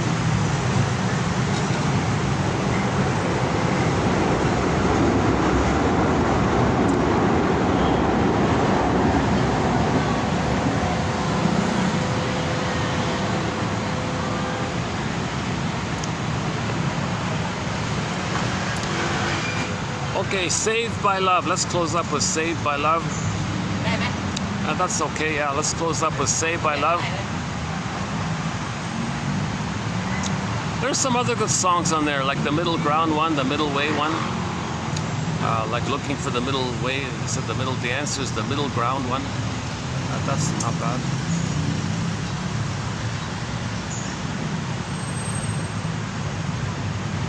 Now, people with narcissism, they don't understand that. They're just addicted to playing God. What do you mean save? So what do you mean save me? What are you talking about? They only know the false self. They only know that. To admit otherwise, it's too much anxiety.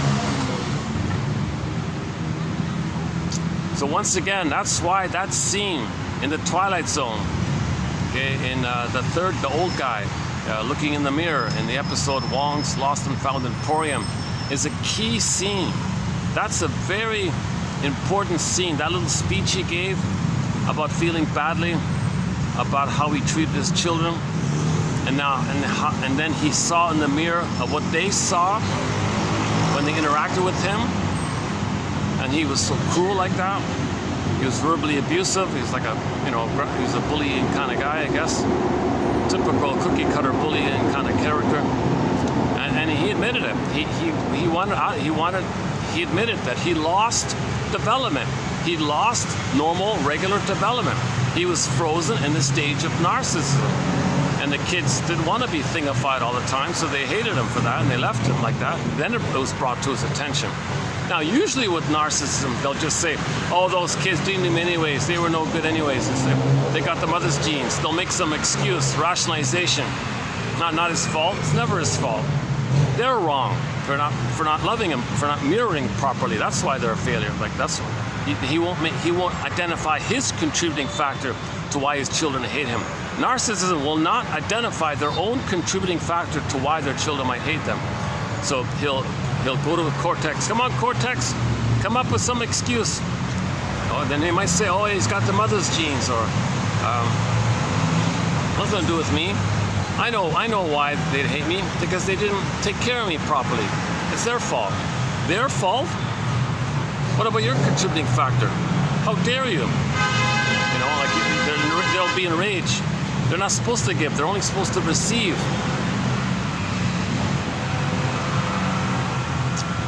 Getting kind of noisy. Oh, no, well, let's get this in the... Why am I missing this? Oh, yeah. Let's get that in the background.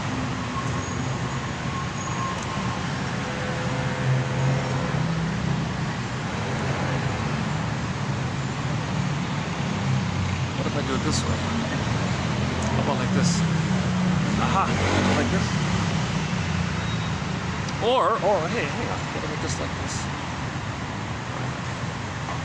What if I do it like this? Well, it's hard to get the right angle here.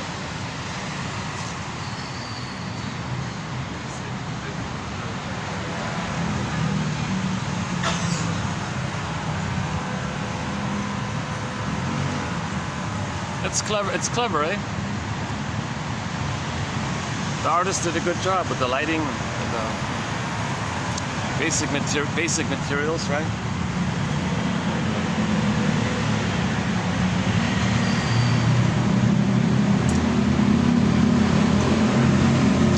Yeah, I saw a clip on YouTube about the banana trees. They would dry it out and use the fibers to make baskets and clothing from the banana trees. Very clever like that.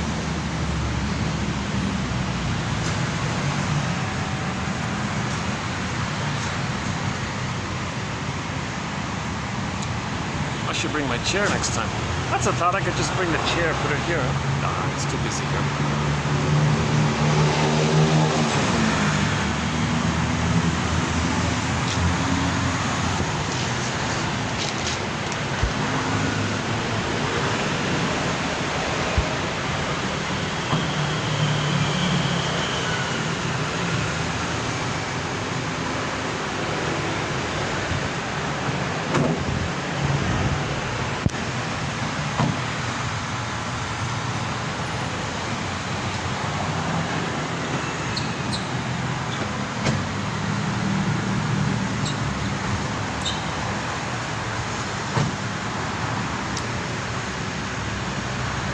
So we want to save ourselves, right? Save by understanding. Like Rick Emmett, saved by love. But let's just make it more specific. Understanding is a form of love. Understanding is a quality of love. So saved by understanding. Let's say saved by understanding. See, if we don't understand, we repeat dysfunction. If we understand, finally, like not cognitively, but emotionally understand, like emotionally know, we stop repeating. That's the whole journey in a nutshell, right? We're repeating in an attempt to know. Once we know and understand, we stop repeating. Oh.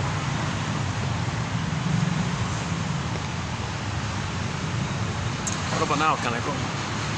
Maybe I can, maybe now I can walk down that side path there. Yeah, hold on a second. Might be a little quieter there.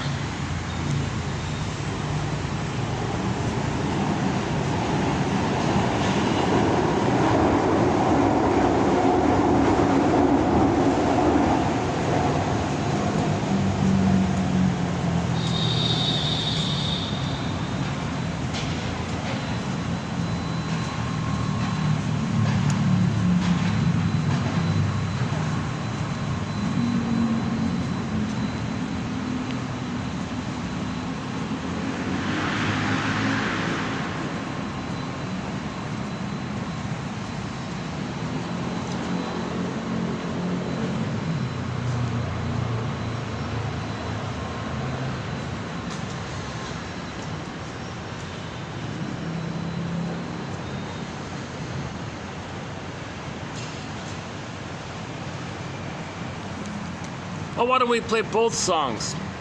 Let's play both Rick Emmett songs, Big Lie and It's about the environment, the big lie one, right? So people polluting the planet and all this. Oh, it's no problem. That's a big lie. Come on, it is a problem. And saved by understanding. And I'll see you in part 4.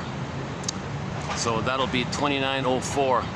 So we're doing now a 14 video run on the work of Miss Golomb, Elan, E-L-A-N, Elan Golomb, G-O-L-O-M-B. Her 2 books, Trapped in the Mirror and Unloved Again. And so we now just completed part 4, right? No, 3. No, today was 3. Tomorrow we'll do 4, and it'll go up to 14.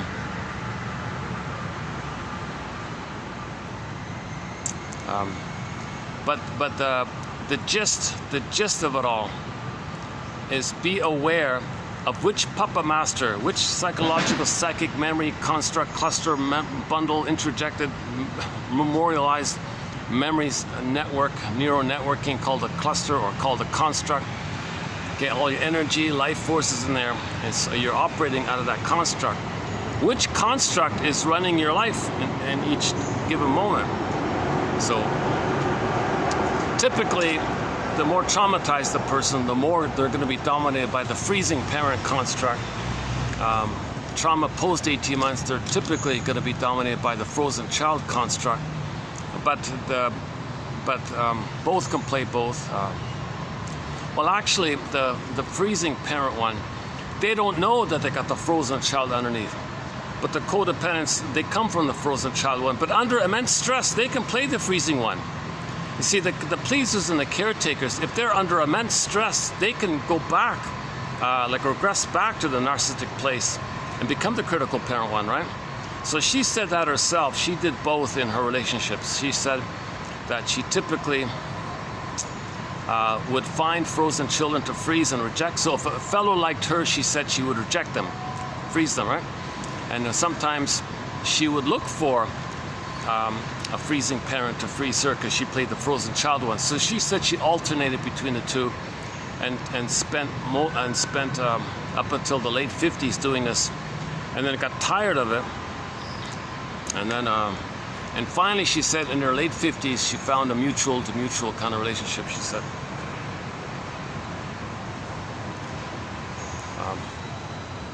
So she said she did it by building the adult mind.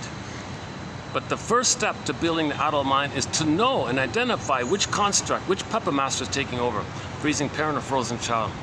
If it's the frozen child one, you know it when you feel helpless, don't know what to do, passive, compliant, submissive, okay, trying to save others, please others, thinking you're wrong and guilty, it's your fault all the time. Okay, or if you're the critical one, now the critical parent one, there's a lot of nuances to it, a lot of tricks about it. So if you're in any way aggressive or antagonistic towards others or hostile towards others, that's the freezing parent one. Now it's cloaked, you're not aware of it, so it's a little more work like that. Duplicity analysis, Helmut Kaiser calls it. So once you identify which construct, then you identify those constructs as relics from the nursery. So you set them back like that and promote your the middle adult mind, which you do by trial and error. But if you're operating from either of those freezing parent, frozen child constructs, you're living in the past. You're in the past still trying to save the mother, show her up, win her love, and so on. Oh, I see. Look at this massive hotel. Nice big massive hotel, but this is the only driveway, this little circle, huh?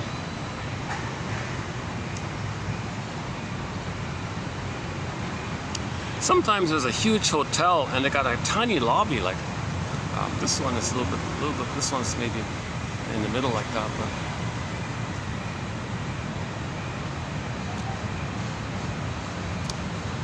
oh, luckily the heat wave I think is kind of coming to an end, so it's dropped a couple of degrees. So I might be able to do some videos outdoors from now on.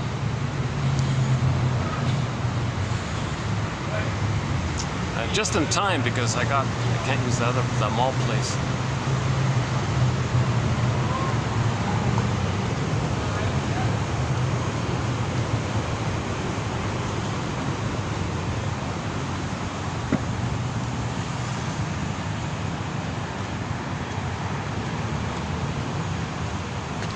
Aha! Let me see. Let me see.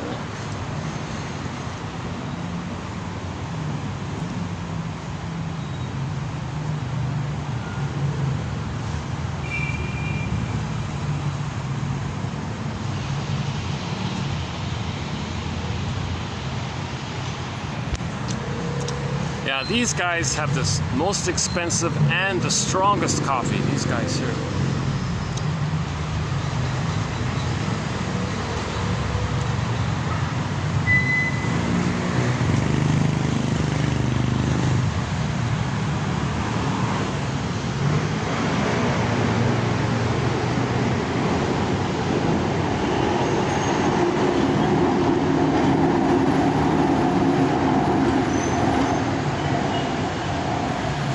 Just say,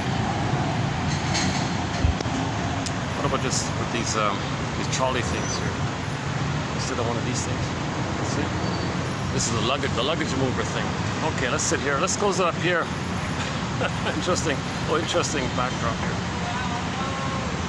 Okay, so let's close up with Rick Emmett's songs. His two songs as a soloist, Big Lie and Saved by Love. Saved by love. Now, don't think about psychoanalysis as being some kind of magical rescuer to save you. Don't think about rescue fantasies, not like that. So one line is, psychoanalysis is not a magic breast. So there's no magic words like this. The therapist helps you to feel safe so you can free associate. So he gives you minimal feedback, and the feedback the helper gives you is always tentative. I noticed you said that. I noticed you said that. Just like observational kind of things. Like the mother saying to the kid, oh, the spoon fell down. Just like observational kind of things. So you take away any kind of implied criticism or something like that. And if he's really clear about something and the client's ready for it, he can give an interpretation, a transfer interpretation. You're letting me know what kind of childhood you had. Oh, really? What do you mean? Well, you're putting me in the role of you, and you're acting like your mother, and I feel a kind of a tug and a push and a pull to feel maybe you felt with her. Oh my God, click, click, click. So if he's ready for it, he can do this. Oh, one guy gave me a very stern look. Oh, I'm not pointing. Yeah, I forgot about that. I'm filming like this, but when someone walks in front of me, I'm worried they might think I'm filming them or something, you know. I don't want that kind of misunderstanding.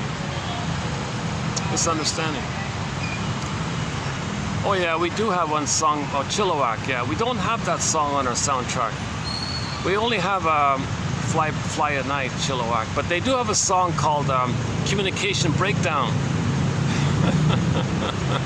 There's a communication breakdown here.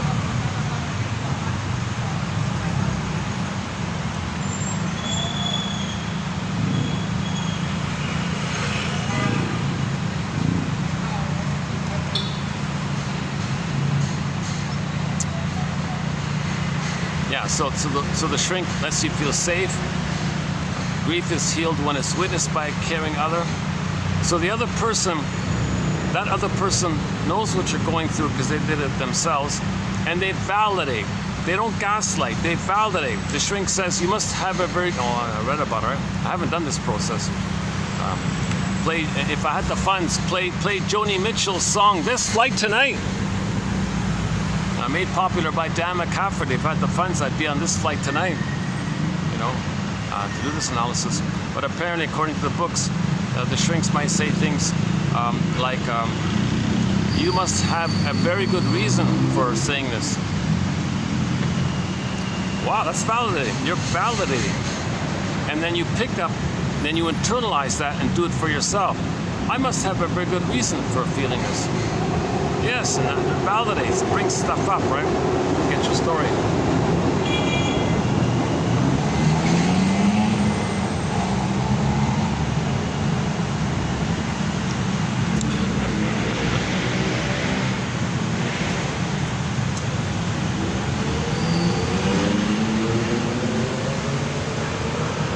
Oh, hold on a second.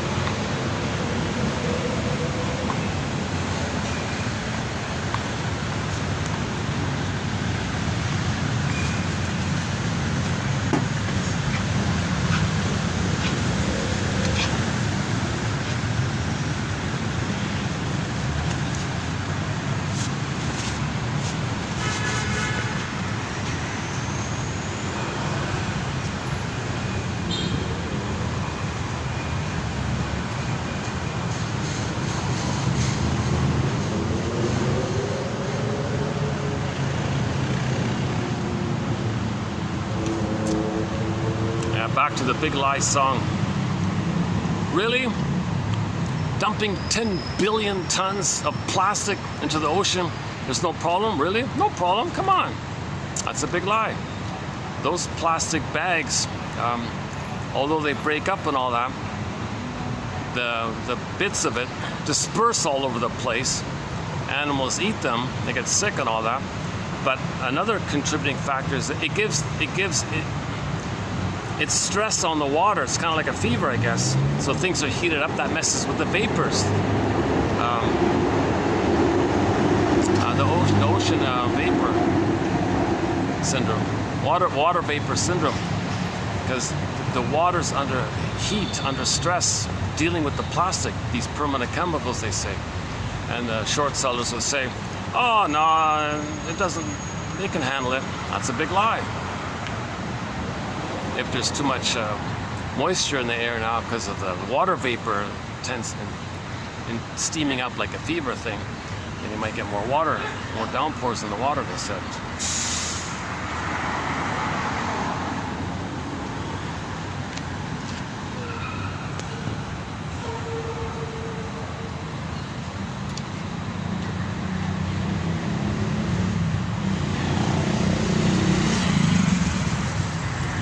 Pick up my guitar to lay the message down. I think that's the opening line of it. I pick up my guitar to lay the message down. He's a young guy, hey, Rick Emmett. He's only in his 30s when he did that, right? So Rick Emmett was one of the lead singers in Triumph. So his big hit is called Lay It on the Line. And actually we have a very good cover of Lay It on the Line on our soundtrack. Alyona Yaroshina does an excellent cover of Triumph's Lay It on the Line. That's the best cover of it I've heard. That's on our soundtrack. Oh, there's the manager who interviewed those young ones earlier. The interview must be fishing. He's out for a smoke. So, okay, if he's smoking, maybe he was triggered doing those interviews, and now he wants to tranquilize the pain that came up. He's unconscious. Janov says, when a person reaches for the cigarette, do they know they're in pain using the cigarette as a tranquilizer to trick the brain to release endorphins? Something like that. A very good batch of quotes is by Janov, Arthur Janov, 2745 to 70. We did a 26 video special run on his work. Over 200 quotes, his best quotes, Arthur Janov. I highly recommend that. I highly recommend reading those 300 quotes done at the beginning of 2024, basically January to February.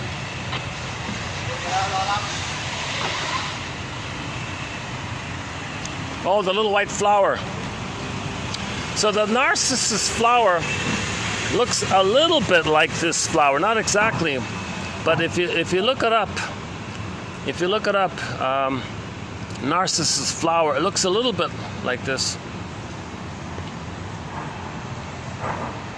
So the ancient Greeks were pretty clever to name the psychology of narcissism after that little white flower, because it gives people illusions, they said. It's a narcotic. I think he said narcissism comes from the Greek word narke, which is like the narcotic thing. So that little white flower is considered to be like a substance like that. So they would name how narcissism is addicted, okay? This addiction that narcissists, they're addicted to hate, they're addicted to greed, they're addicted to lying, they're addicted to putting you down jokes, they're addicted to this stuff. So that's the little white flower, they're addicted. Okay, they're one with the mother, they are the mother, they get excited like that because they maintain that status that the baby's in the blissful waters of the mother. So they're a little addicted like that. So how does a child free their parent from that? But that's what we're doing. When we find narcissistic people and try to save them, we're still at that place.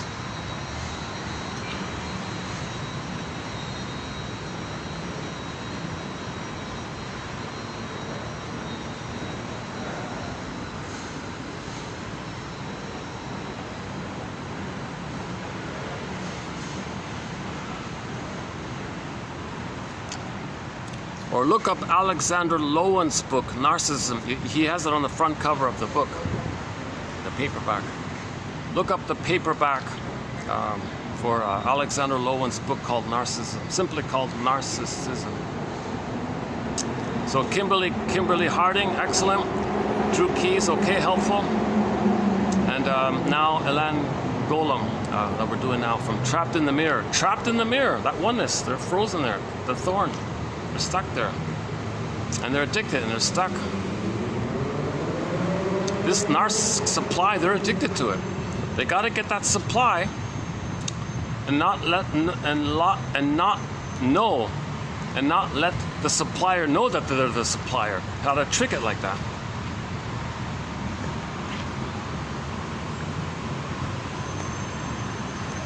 So Miss Golem said, well, if you're the codependent and you're the supplier, well, just declare yourself as being out of stock. Out of stock, out of supply, out of stock. They'll be enraged, they didn't, and find someone else.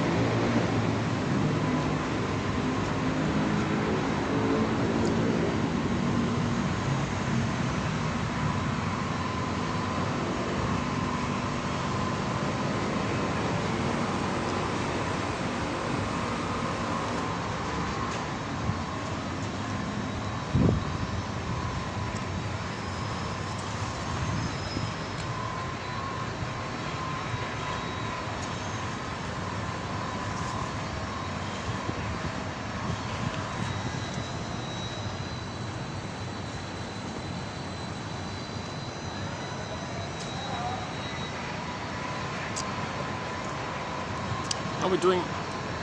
Look at that, eh? This is only 3 hours. It feels like a longer video. Sometimes I'll do like a long video, it feels like a short, and a short one feels like a... It's on the moon. Let's see, how's the battery? 90%. That's okay. Sometimes it drains really quickly, sometimes it drains slowly like this. Gotta watch out. Well, all right, let's wrap it up here. Okay, let's bring up the music player. We'll start off with let's start off with Big Lie, and we'll close up with Saved by Understanding. Thanks very much.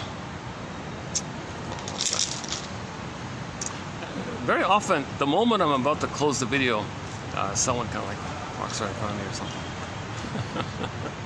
something. Another smoker. Oh, I see. This is the smoking area. Let's go to a nice new, pretty sculpture there.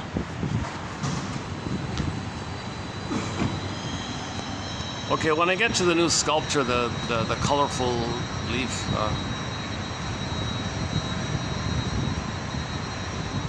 Oh no, there's a bunch of people there. Okay, let's never mind. Okay, let's just close it up here. Okay, fine. So yeah, save. So we'll start off with Big Lie and close up with Saved by Love. Saved by Love. Pick up my guitar and lay the message down. And I'll see you in the next video for the love of narrative medicine. I'll see you in 2904.